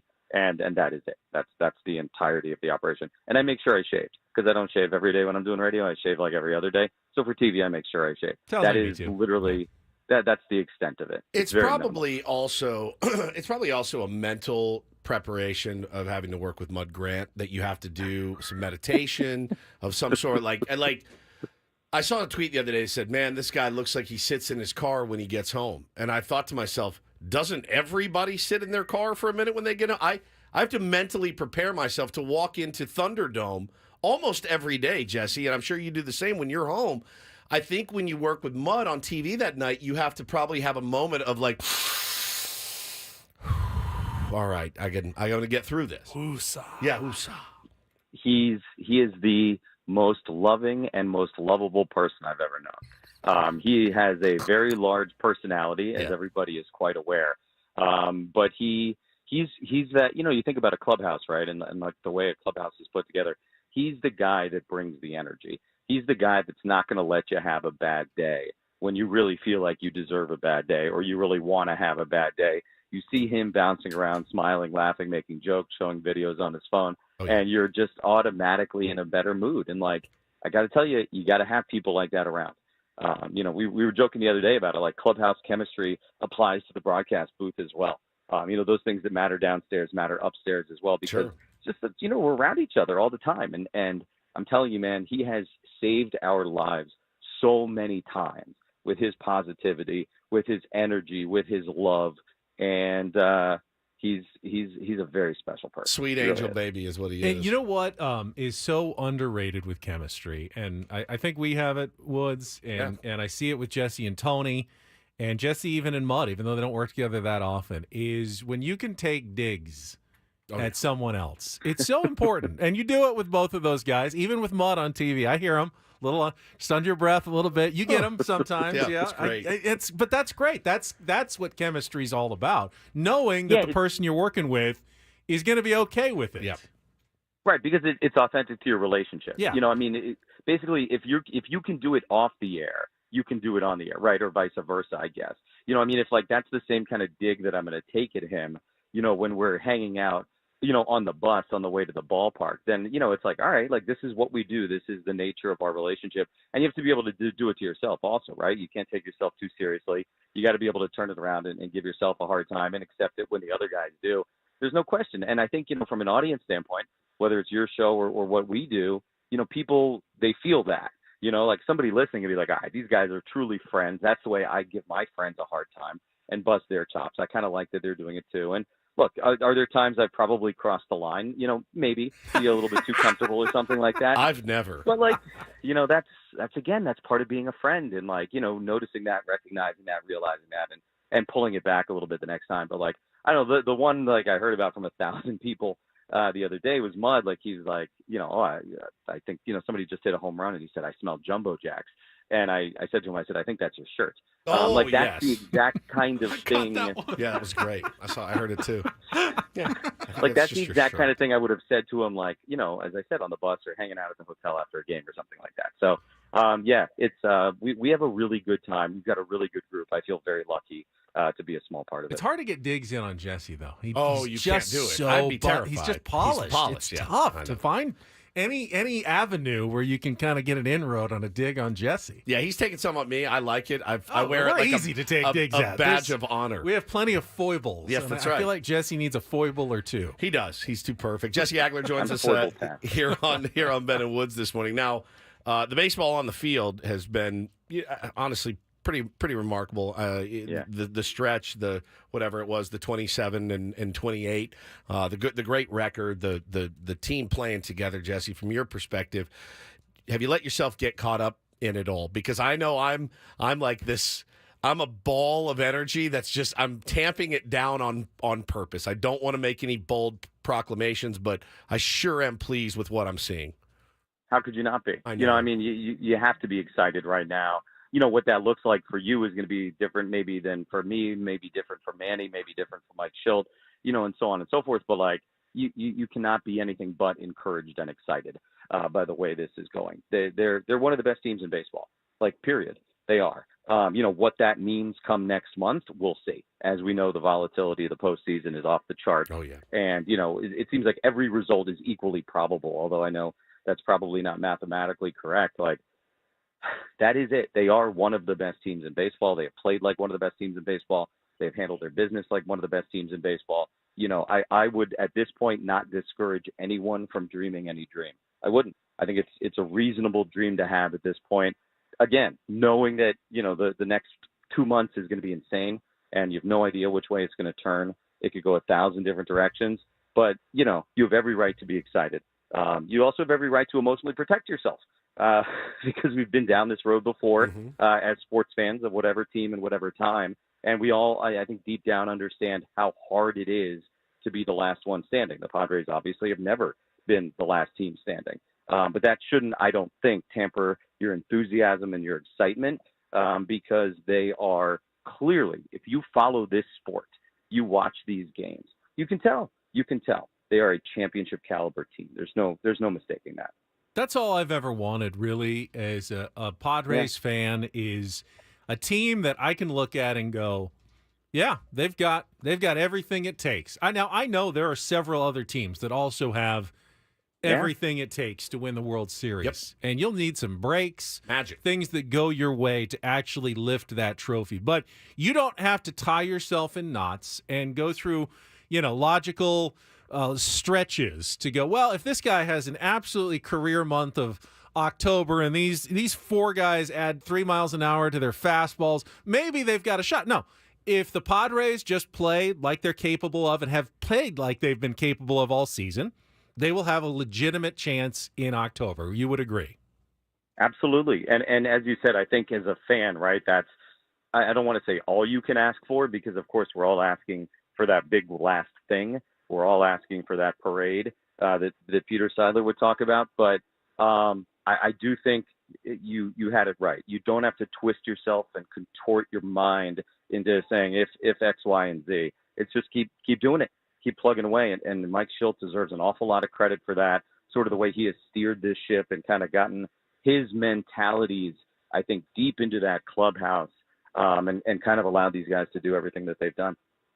Well, we have an interesting twist on the Incorporator today, don't we, Benny? Do you want to set it up? Now, Jesse, are you familiar with the phenomenon that is Tom, a.k.a. Welsh Fryer? You're on Twitter every now and then. You know Welsh Fryer?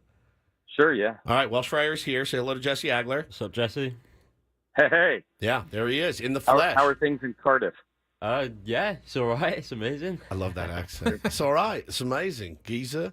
It's so good. I can do this all day. So we thought today. We're going to give you a very simple Incorporator word. Yeah. Paulie? Llanfire Pysgwingis go Gerrit Quinn Drobot Lantasilio go go go. No, that's No, not that's happening. That's a. Did you know, Jesse? That's a real. That's a real town. Town, right? In Wales. Real town. Did you know that? 52 letters. Watching Welcome to Wrexham, Wrexham. I feel like I picked up some of that stuff. Yeah. No. Now say it live, Tom, while you're here. Yeah. All right, here we go. Yeah. Llanfire Pysgwingis go Gerrit Quinn Drobot Lantasilio go go go. It's absolute. They're mad lads Incredible. over Good there. God. It's insane. Jesse, we would not make you do that. No, we're actually going to give you the simplest Incorporator word you've ever had in the history of this game. Your Incorporator word today is baseball, except you have to say it in Welsh. Tom? Pelvas. Pelvas. Pelvas. Pelvas? Yeah, P-E-L and then F-A-S, but the F has kind of got that V-ish sound to it. Yeah. You know, like Pelvas. Brits tend to do. Like Old English. Like you look at the Constitution, you got those F's in there. that- Yes, exactly. Yeah, Yes. you know. Well, that's where we came from long ago, across the pond. Exactly. Pelvas. Pelvas. Pelvas. Pelvas. All right. Nailed it. I love that. I love that. It would be my honor for Tom and all of our Welsh friends. All three of them that are listening, Jesse. My parents as well. His parents and his sister or brother? Brother. Yeah. You yeah. may see him down there. He's going to be at batting practice, courtesy of one CEO, Eric Greupner, today, which Woods Beautiful. is just furious about because Woods had set up on Friday for him to go to batting practice, and Group Dog just one-upped him Yeah, completely. just cut me off at the knees, Jesse. Look, man, pecking order is a pecking Yeah, It is. exactly. I get it. Exactly. God, it wouldn't surprise me if they get him an AB tonight just to show me up for my good deeds, but it's fine. Tom, make sure you say hi to when we're down there today. Yeah, Yeah, you'll of see course, Jesse. man. You'll see Jesse down there. Enjoy your double batting practice, Welsh Fryer. Jesse, have a good game. Jesse, have fun. The September is here, and we couldn't be happier. Love it. Can't wait, guys. All right, Jesse later, Agler, voice of the Padres. Did you say the September? Is The here? September is here. What the hell does that mean? I was going to say the pennant race, and then I just said, well, let's just go with September. Ladies and gentlemen, the September. September is here. Ladies and gentlemen. Do you September. remember the 21st night of the September? It's incredible. It's incredible. All right, well, the September is here. The Ben and Woods are also here. The Welsh Fryer is here. And the great Jesse Agler is just great. He's He liked amazing. the Incorporated. Pelvas. I think there was some genuine excitement for this I one. thought he was being sarcastic, actually. I really did. No, I think that was genuine. I think that was Okay. genuine. All right. But with Jesse, you never quite know. Now, our pal baseball Nick, you went to the game with him the other day. Yeah, I went with Nick. Yeah. Now he's on our Tier 1 baseball team. Are you going to be in town Sunday? For half of the day, we're leaving on Sunday. You're leaving on Sunday. Many people were asking, is Tom going to take ABs for the Tier 1 team? I mean, the If answer we is say yes, then you'll probably get an AB tonight for the podcast. yes. Yay! Eric Come Gruber's out gonna and make swing one it call. for Are us. you inviting him to play some Pelvas with you? Pelvas, it looks like they're leaving that day. It's going to Yeah. be tough with a 1 o'clock game. But Baseball Nick City did show you the best food at Petco Park. Yeah. What did you have? The Berea egg rolls. Okay. I've not had those I have yet. not had either. those That's a either. new item Damn this it. year, isn't I gotta it? get that. I'm going to get that. I'll be there Friday and Saturday. Thursday and Saturday is when I will be there. I don't even know where they are. That's a good question. I What think they're- stand has they the are Berea 200 or egg 300 I think rolls? it's in the Ballast Point, like. Oh, okay. The Ballast Place. Point area. All right, Yeah. I'll find them. I'm going to try those. Is that the one under the scoreboard? I think so. Yeah. I can't remember. Yeah. now. All right. All right. So I bet our chat knows and will let us know before we come back. How do you say it? Berea? Berea. You know I can't Berea. roll my R's, but it's a Berea. double R, so. Berea. I thought it was Berea. Berea. Berea. Berea. Berea. All right. Berea. Egg Berea. rolls. Egg rolls. Right. Okay. It's fusion cuisine. Behind home plate, Nick says. All right. Okay. There we go.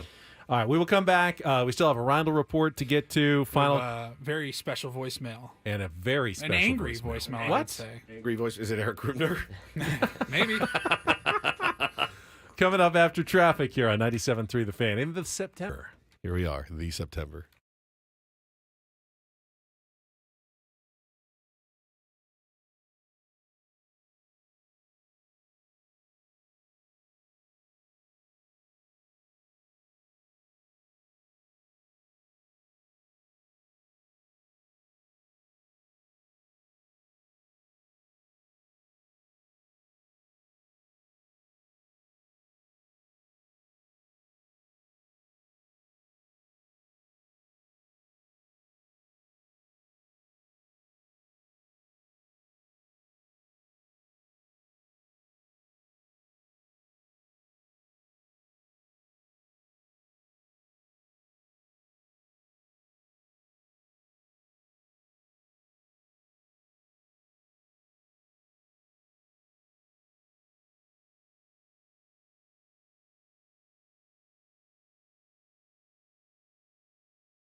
Yes, Governor? Hello, Governor. Oh, bro. All right, I have no idea who left a voicemail or why they're angry, so Woods, you're going to have to explain it to me. I actually don't. The voicemail just speaks for itself. What does it? Yeah, it does. Okay. You guys remember our pal, Scottish Friar? Scottish Friar, and he is Not happy today. he's hot. All right, lads, that's Hamish McAllister Stewart phoning in. I've got a bone or two to pick with you lot. Would you like to explain to me why this Welsh lad is coming in studio and what makes him so bloody special? He's decided to come around the States and all of a sudden everyone's rolling out the red carpet. Aye, Mr. Welsh Friar, come on the radio. Aye, Mr. Welsh Friar, come through to Petco Park. We'll get just a batting practice. We'll play the national anthem for you at Petco Park. Are you bloody serious? Aye, have you ever been to Wales? There's nothing special there. Have you seen that language? It looks like it was generated by ChatGPT. Aye, make me a language that has no vowels. There you go. So it doesn't exactly add up, but I've done the math and I've connected the dots, and I'm actually quite ashamed and sad to admit this, but it's quite obvious what has happened. Lads, do you know the word payola? Aye, that's right. So you connect the dots with what's going on, and I know what happened. I know that the Welsh Friar said, aye, Woods, I'm coming through to the States, and here's what I'll get you to make my way sweet and nice. I'll give you Oasis tickets. Aye, that's what happened. I know that Woods said, give us the Oasis tickets and I'll do everything for you. Aye, and that's what happened, and that's a bloody shame because it shouldn't work that way. I should be based on how cool you are and how good at golf you are. Scotch invented golf, so aye, next time you might think about inviting your pal, the Scottish Friar, not the Welsh Friar. Aye, I'll leave it there. Enjoy your champagne supernova. I'll be busy listening to the Proclaimers and Simple Minds. He is hot, and that is not Just when you thought everybody loved Welsh Friar. He does have his haters out Scottish Friar. Hey, that means you've arrived. When you have your haters, I've got dozens of them, if not more. It means that you've made it. People hate you, and they listen to you, Welsh Friar. But that's not what happened. I did procure my Oasis ticket through another friend who is not Welsh Friar. He did tell me you tried to get tickets to the show as well. Yeah, I did. I was unsuccessful. My family tried to get it, unsuccessful. It was a bit rough. Well, they have just announced more dates in London for the people that didn't get tickets. Only those people will be able to get tickets for this. So they're trying to make I'm sure that there will be no way for people to get around that and see a second Oasis show. I mean, yeah, but I think maybe the first dibs are for those people that got maybe banged out of the queue or whatever. It's tough. It's tough. Like, it's the hottest ticket on the planet right now, and yeah, it's crazy. Everyone in the UK is talking about it. You know, everyone's trying to get tickets. There's got to be hundreds of thousands of people going to them. You know, they're going all around the UK as well, so it's not like anyone's out of an area. So yeah, it's was this their crazy. plan all along? Was there this the long con to from the Gallaghers? 15 years? No. Pretend like you hated each other and then come back together just for this giant money-making opportunity? No, but if it was their plan, it's a brilliant one, to be sure, because they're generational wealth now for the rest of their lives. So, yeah. One tour. Yeah, one tour. I mean, pretty insane. But, yeah, that's not what happened. I did not accept an Oasis ticket from Welsh Friar. Though I probably could have been manipulated had you worked out something in advance. Then again, Eric Greupner would have come in, swooped in, and done something even more special. Brought Oasis to Petco Park for a private show for Welsh Friar. Exactly. Well, I know most people are going to the game tonight to maybe get a glimpse of Tom, but some will actually be there to see you Darvish pitch in his first outing since May. I mean, his last, I think, start was May 29th, and then after that, they put him on the injured list with the groin injury. And just as he was kind of starting to come back from that, that's when he went on the restricted list and was dealing with the personal family matters. So he will be back tonight, first time in, let's see, it's June, July, August, so just over 3 months since his last trip to the mound for the San Diego Padres. It's going to be so nice to have you, Darvish, back on the mound. and see what he can contribute for the Padres down the stretch and hopefully in the playoffs, because not only are the Padres, obviously trying to clinch a playoff spot, Woods, but I'd imagine Mike Schilt and Ruben Abel are trying to figure out what that playoff rotation is going to look like once they get there. There's a 3-game wild card series likely in the Padres' future. Who's the odd man out of the 4 right now that are your top starters? Bro, I think it really depends on what happens the last week of the season. I think you can't prognosticate that much. That would be a fool's errand right now. If you're Mike Schilt and AJ Preller and let's look down the road a little bit. I think it's a waste of time. There is a scenario though, and Craig was talking about this yesterday, that very, very well may happen. The last week may end up being meaningless. We've got all these expectations for 3 against the Dodgers and 3 against the Diamondbacks, but you might be too far from the Dodgers and you might already have a lead over the Diamondbacks by the time you get to that last series. So it may not be that important, and you may be able to line up your pitching for a 3-game series. I still think the question of who those 3 are going to be is fascinating. I think Dylan Cease is... All things equal, everyone's healthy? Yeah, everyone's healthy. Everyone's pitching well going into the postseason. It's Darvish, Cease, and Musgrove. No King. King's been so good in the second half of the season. If you're saying Darvish is healthy and pitching well, it's Darvish, Cease, and Musgrove. You go with your veterans. Yeah. All right. No one's had a lower ERA in the Padres rotation. Darvish is the question mark, but second under half these of the parameters, season, healthy and pitching well, that's a no-brainer. Based on those parameters, and with the innings that Michael King has thrown and will throw. You'll see him in Game 4 of the next round if you make it.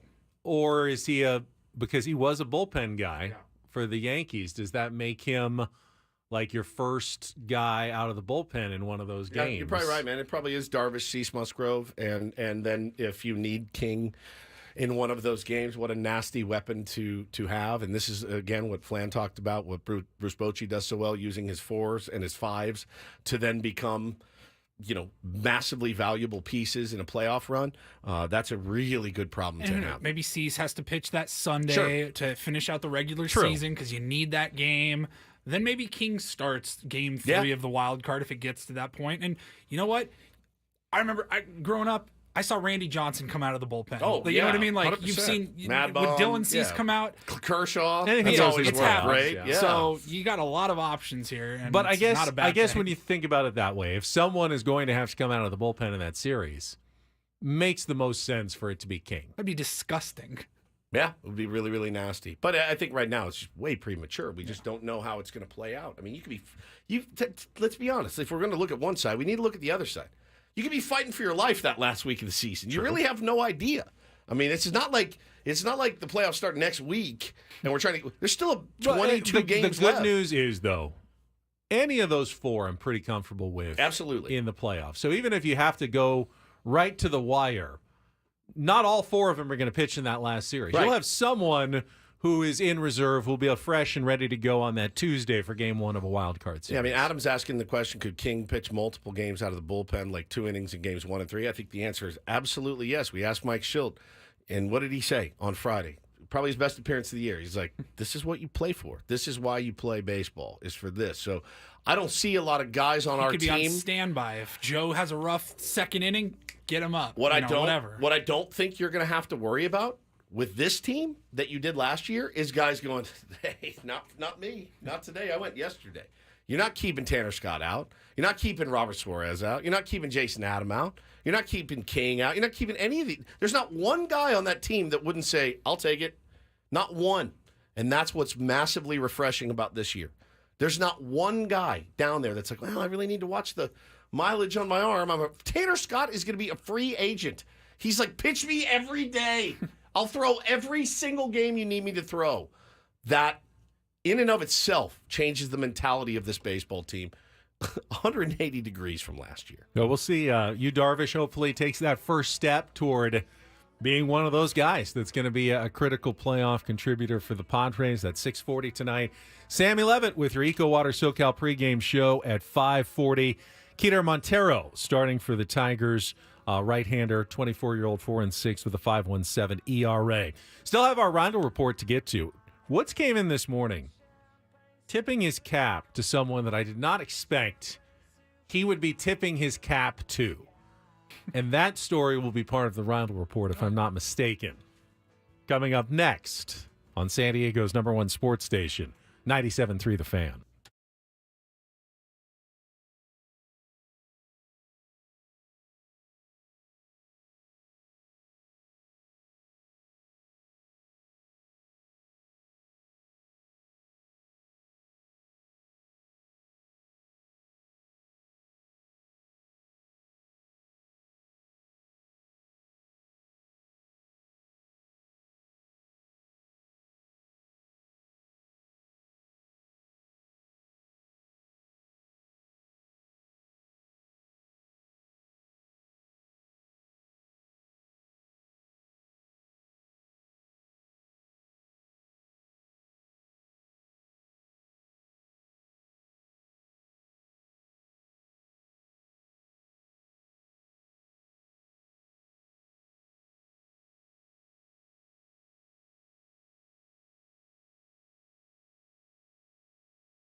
Hi, this segment of Ben and Woods is brought to you by California's Department of Transportation. This is important. Woods, listen up. Eastbound Interstate 8 will close from Jackson Drive to Route 67 from 9 p.m. Friday, September 13th through 5 a.m. Monday, September 16th. Follow the detour signs on Route 125 if you are in the area, and then give yourself more time to reach your destination. I'll be in San Francisco, so sorry. It doesn't affect me. You're going to San Francisco? Yeah, to go watch the Pods. Where you been? And for Hannah's birthday. Yeah, where have you been? I just can't keep up with all of your trips. Hannah's birthday, going up Friday. I know it's birthday month. Birthday month. Has arrived. It's a big deal. Got the Padres Giants at Oracle. First time in Oracle on Friday night, taking the kids. Okay, that does vaguely ring a bell now. And then the next day, we're going to Alcatraz. You haven't been talking about it that much. No, I'm excited for it. My new thing is I guess Oasis I've been talking about, but I just try to forget it almost. I try to forget it so that I don't get too worked up about it, But I'm excited to go to Oracle. Could be potentially a pretty big game. So, and then of course I'm elated to go to Alcatraz. I'm still obsessed with Alcatraz. Have you ever been? Yeah. Yeah. Remember when Hannah and I went years ago? We had just started the show. And I came home and I was watching documentaries about the Anglin brothers and doing rabbit holes on it. Yeah. And now Bo's obsessed with it. And Taylor is pretty convinced we're going to leave him there. So we're really excited Is that to take been a threat if you yeah, oh, 100%. I'm going to show you guys how the other half, this is what happens if you make bad decisions. Keep talking back. You won't brush your teeth. This is where you could be. Al Capone never brushed his teeth. Look where he ended up. Alcatraz. So I'm really excited about that. It's kind of cool, though, still. Cheater says Vacation Woods is at it again. I'm not going on vacation. I'm actually working, and I'm leaving after the show. And then I'll be back before the show. It's just Monday. a weekend. Just a It weekend. just happens to be a weekend away. Yeah, weekend away. It's Trip Woods, Yeah, not it's Trip. Vacation Woods. I'm excited. All right, Paulie's got the Ryle Report. We'll get to that after our last check of traffic here on 97.3 The Fan. From the 97.3 The Fan Traffic Center, here's Kelly Danick. Traffic is sponsored by Valvoline Instant Drive the Oil Change, your trusted Instant Drive the Oil Change. Not too bad of a wrap-up for our morning drive. Just one problem. Cordell traffic cam shows collision eastbound 56 past Carmel Creek Road. This vehicle went off the roadway and hit a tree over the right shoulder. Good morning. Stop by any of the 30 San Diego Valvoline Instant Oil Change centers. You don't have to get out of your car. Usually only takes 15 minutes or less. Plus, get a free courtesy check of your tires and battery. Visit SoCalOilChange.com for directions and discounts. SoCalOilChange.com. I'm Kelly Danick with Ben and Woods, San Diego's #1 sports station, 97.3 The Fan.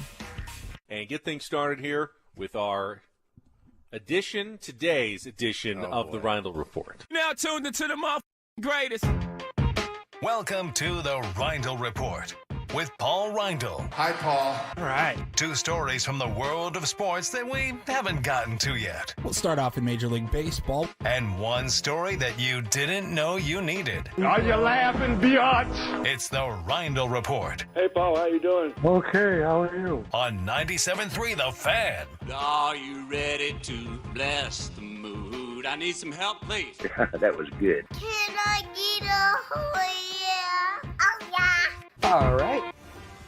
All right. All right. Good morning, gentlemen. Morning. We will start off in Major League Baseball. Little post-game audio. Azie Gan did it again, man. He sure did. He went off. Did you see any of this? He went off on Hunter Wendelstedt. Yep. Who ejected Grady Sizemore in the game, and then NBC Sports Chicago, they have their post-game show, It is the wild, studio man. show. It's Azie Gan, a couple of guys. They're all in their couches or on their soft chairs, and Azie Gan went absolutely scorched earth on Hunter Wendelstedt, and there's really no story here. It's just great audio, and I'm all for it. Take a listen to this. All right, so you have Hunter Wendelstedt. He's the home plate umpire. I wish I'd punch you in the face. Why? He think. Oh, do you have a history with him? He's the first guy kicked me out of the game in the big league. He was? With no reason. Hunter Come on, Wendelstedt. yes. I'm sure Ozzy did nothing to warrant an ejection, by the way. Totally. Ozzy's very And I unfiltered. was playing third baseman, and his dad, Yeah. he was a Legend. Big legend. name. Yeah. Then I say, you know what? You know the people your dad is behind. You're not a pimple on your daddy's behind. So Harry Wendelstedt, his father, was a longtime umpire, fairly well respected. Hunter is just not as good. No. Padres had that I told criticism him that. recently. you know you pimple your daddy's behind. You're not a You have pimple to on your daddy's respect. behind, yeah. Because he kicked me out running out of the field. Like, okay, I went out to second base, and he kicked me out of the game. Like, wait a minute. Do you know who I am? Whoa. Don't leave. No, he said, don't leave with your daddy's name. I spent more years in the big league as you. But I think the call he made today, I never argument about calls in TV. Obviously, with the uniform, I did it almost every day. Yeah. But the calls he made today, it was horrible. Wow. He did. Major League Baseball. He's bigger than the game. Bro, he's bigger than anything out. Look at how fat he is. Oh, my God. Look at how fat he is. He should be embarrassed to wear that uniform. Oh, Look at how fat he is. He should be embarrassed my God. to wear that uniform. Oh, look. He's like, look at how fat he is. Look at how fat he is. Holy Ozzy's not smokes. necessarily the most politically correct commentator in baseball, but he's definitely unfiltered. Wow. Wow. I don't know. The strike zone wasn't good when the Padres had him just a few days ago. He's terrible. Never seems to be good. Holy cow. And so basically, Azie Gan is against nepotism. Yeah. Is what he was just ranting about. You're So not a that's fair. pimple on your daddy's ass. Your daddy's behind. Yeah, got him. Look how fat he is. All right, we'll go a little bit out of order here. She's back. I don't know that she ever left. She didn't leave. She's been here. Hawk Tua. Yeah. Her 15 Haley minutes Welch. has extended indefinitely. I'm a big fan of her, and Likewise. we're going to get a lot more of her. So we've talked about her. Of course, she had the viral clip, and there were a lot of people got upset at how famous she got. And They're look, still upset. she didn't do anything wrong. Didn't do As far as anything. I'm concerned, Haley Welch innocent. You want to have a bigger conversation about how you can say one thing on a video clip and have it go viral and literally change your life? That's a bigger picture conversation. But she didn't do anything wrong. In fact, I think she's actually done some good. I saw a video of her, like, she's like, hey, I only got 15 minutes. I'm going to use it for good. She And does a lot for dogs, like animals. and Yeah. things like that. That Mets first pitch was to raise money for shelter or something. So yeah, that's good. Well, we Not got- a lot of people take their 15 minutes and do good with Yeah. it. Yeah. So I say good for her. And we're going to get a little bit more of her. Yesterday, she had a big announcement. We'll play that for you right now about what Haley Welch, Hawk Tua girl, has coming down the pipeline. Y'all really thought I was done? I'm just getting started, baby. I'm Haley Welch. A little while ago, my life took a complete left turn and it changed forever. And along the way, I've realized that everybody's entitled to their own opinion. Well, now it's my time to talk. Check out my podcast every week, Talk to Them, where I'm sitting down with the coolest guests and having actual conversations with them. Talk Tua. The Talk Tua podcast. I mean, you got to give credit where credit is due. You were very tickled by that. It got me so good. I thought to myself, sometimes the answer is just right in front of you. What should I call my podcast? Like, Talking with Haley? No. Oh. Talk Tua. Talk Tua. Talk Tua. Talk to that thing. Talk Tua. Brilliant. Will she have guests? She will. She just said in all the right. promo. Yeah. Were you even listening? And then she said actual conversations as opposed to Catchphrases. or just silence on a podcast. I'm going to have actual conversations. Talk to her. Now, I won't listen to one single solitary second. No? No. Not even a little bit? Oh, come on. It can't do premieres next Tuesday. Okay. You can give that a listen. I'm not going to listen to it, but I support her, and I'm proud of her. I'm She sure does a there lot will of be plenty of clips going around. good. Oh, yeah. We'll play some, but We'll I'm get not going those. to go. I'm not actually not going to go listen to it. I promise you. All right. And then finally, this is just more of a little bit of a conversation starter here. We've done this in the past, but we were talking earlier, I don't remember if it was on the air, off the air, about fantasy football. We had our fantasy football draft yesterday. We did. Everyone's feeling good about their teams, but somebody has to lose. And we were talking about the worst punishments for the fantasy football loser. This is I think it's a relatively new phenomenon. I think so. When I was growing up, back in the 60s and 70s, when we played fantasy football, you just paid your money, and if you lost, you suffered the indignity of losing the game, right? But of there's losing. a purpose to it. It's to keep players from just phoning it in at the end of the season when they know they're not making the playoffs, but they're playing. You don't want oh, I've got my big game, but the other guy's playing the last place team. He doesn't even set his lineup. He doesn't care anymore. Isn't that cost of doing business, though? Honestly, like that guy paid his $100. He is entitled to run his team any way he chooses. But it affects the outcome of the league at the end. Again, cost of doing business. I totally understand it. I'm not the guy that doesn't set his lineup. You played them early in the year, and he was like still carrying, and he set his lineup, and he beat you. And then he plays the other team that you're tied with at the end of the season. He doesn't even, put in a quarterback because he doesn't care. I know. It's a bummer. It's a bummer, certainly. That's why you have the punishment the at punishment the end to keep them at least setting a lineup to try to win as many games as possible. I mean, he already lost $100, $200. So I know we talked about the one. Yeah, but you can't get that back. But you can stop yourself from the punishment by trying until the end of the season, possibly. Yeah. We talked about the one at the Waffle House. Yeah, what was that one? You just had to stay there for like 24 straight hours at a Waffle House. There was a one at McDonald's or a fast food restaurant where like every cheeseburger you ate, like every food item had minutes deducted. So you had to be there for like 12 hours. And if you ate a chicken sandwich, it was take off 15 minutes or something like that. Our beloved Welsh fryer here has one that they do over in Wales, right? You were telling me about a fantasy football punishment with the orange shirts. Tell everybody about that one. Oh yeah, so there's an organization in the UK called Just Stop Oil. Just Stop Oil. And they wear these orange T-shirts with their logo on it, and they do really harsh things to obviously campaign, block roads. They pour paint onto like fields of sports events. So one of the bad ones is you gotta wear a Just Stop Oil T-shirt and go into airport sporting events. You get stopped by every security guard there is. You know, because they all think you're there to disrupt normal life. If you've you've just lost your football league, and you have to wear it to sporting events. Yeah, and everyone's staring at you, like waiting for you to make some sort of move. Scene. People get kicked out of places for just wearing it. I've seen one where some guy went on the plane, and the pilot pulled him over and said, "You got to take it off, otherwise I'm not flying the plane with you." Oh my God, it's crazy. Just Stop Oil. That's a pretty good punishment. Actually, so I googled some other classics, and there was like a Reddit thread of I need the worst one for my league. Yeah. So I got a few here. The loser has to sit outside of a stadium during game day and play an instrument, and they can't leave until they raise a certain amount of money. Just like you have the violin case open, and you're just there until people throw enough money in it. Loser has to go to open mic comedy night, prepare a set, while the rest of the league members sit in the audience and heckle the hell out of It's them. an amazing one. Amazing. We didn't have any of these punishments in our media league.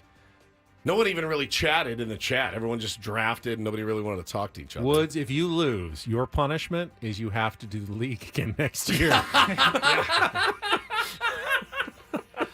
You got to do a photo shoot for a calendar, 12 photos. Oh, that'd be fun. You give them to everybody in the league. You can have fun with that one. This one sounds awful. Make the loser dress up in a suit and tie and go take the SATs. Like, show up to a high school cafeteria as a 40-year-old man or whatever and take the SATs. That seems horrible. That's just a long that's day. only 3 hours compared to like 12 hours in a McDonald's, but somehow the 12 hours in a McDonald's seems better Doesn't sound than as bad, 3 no. hours of taking an SAT again.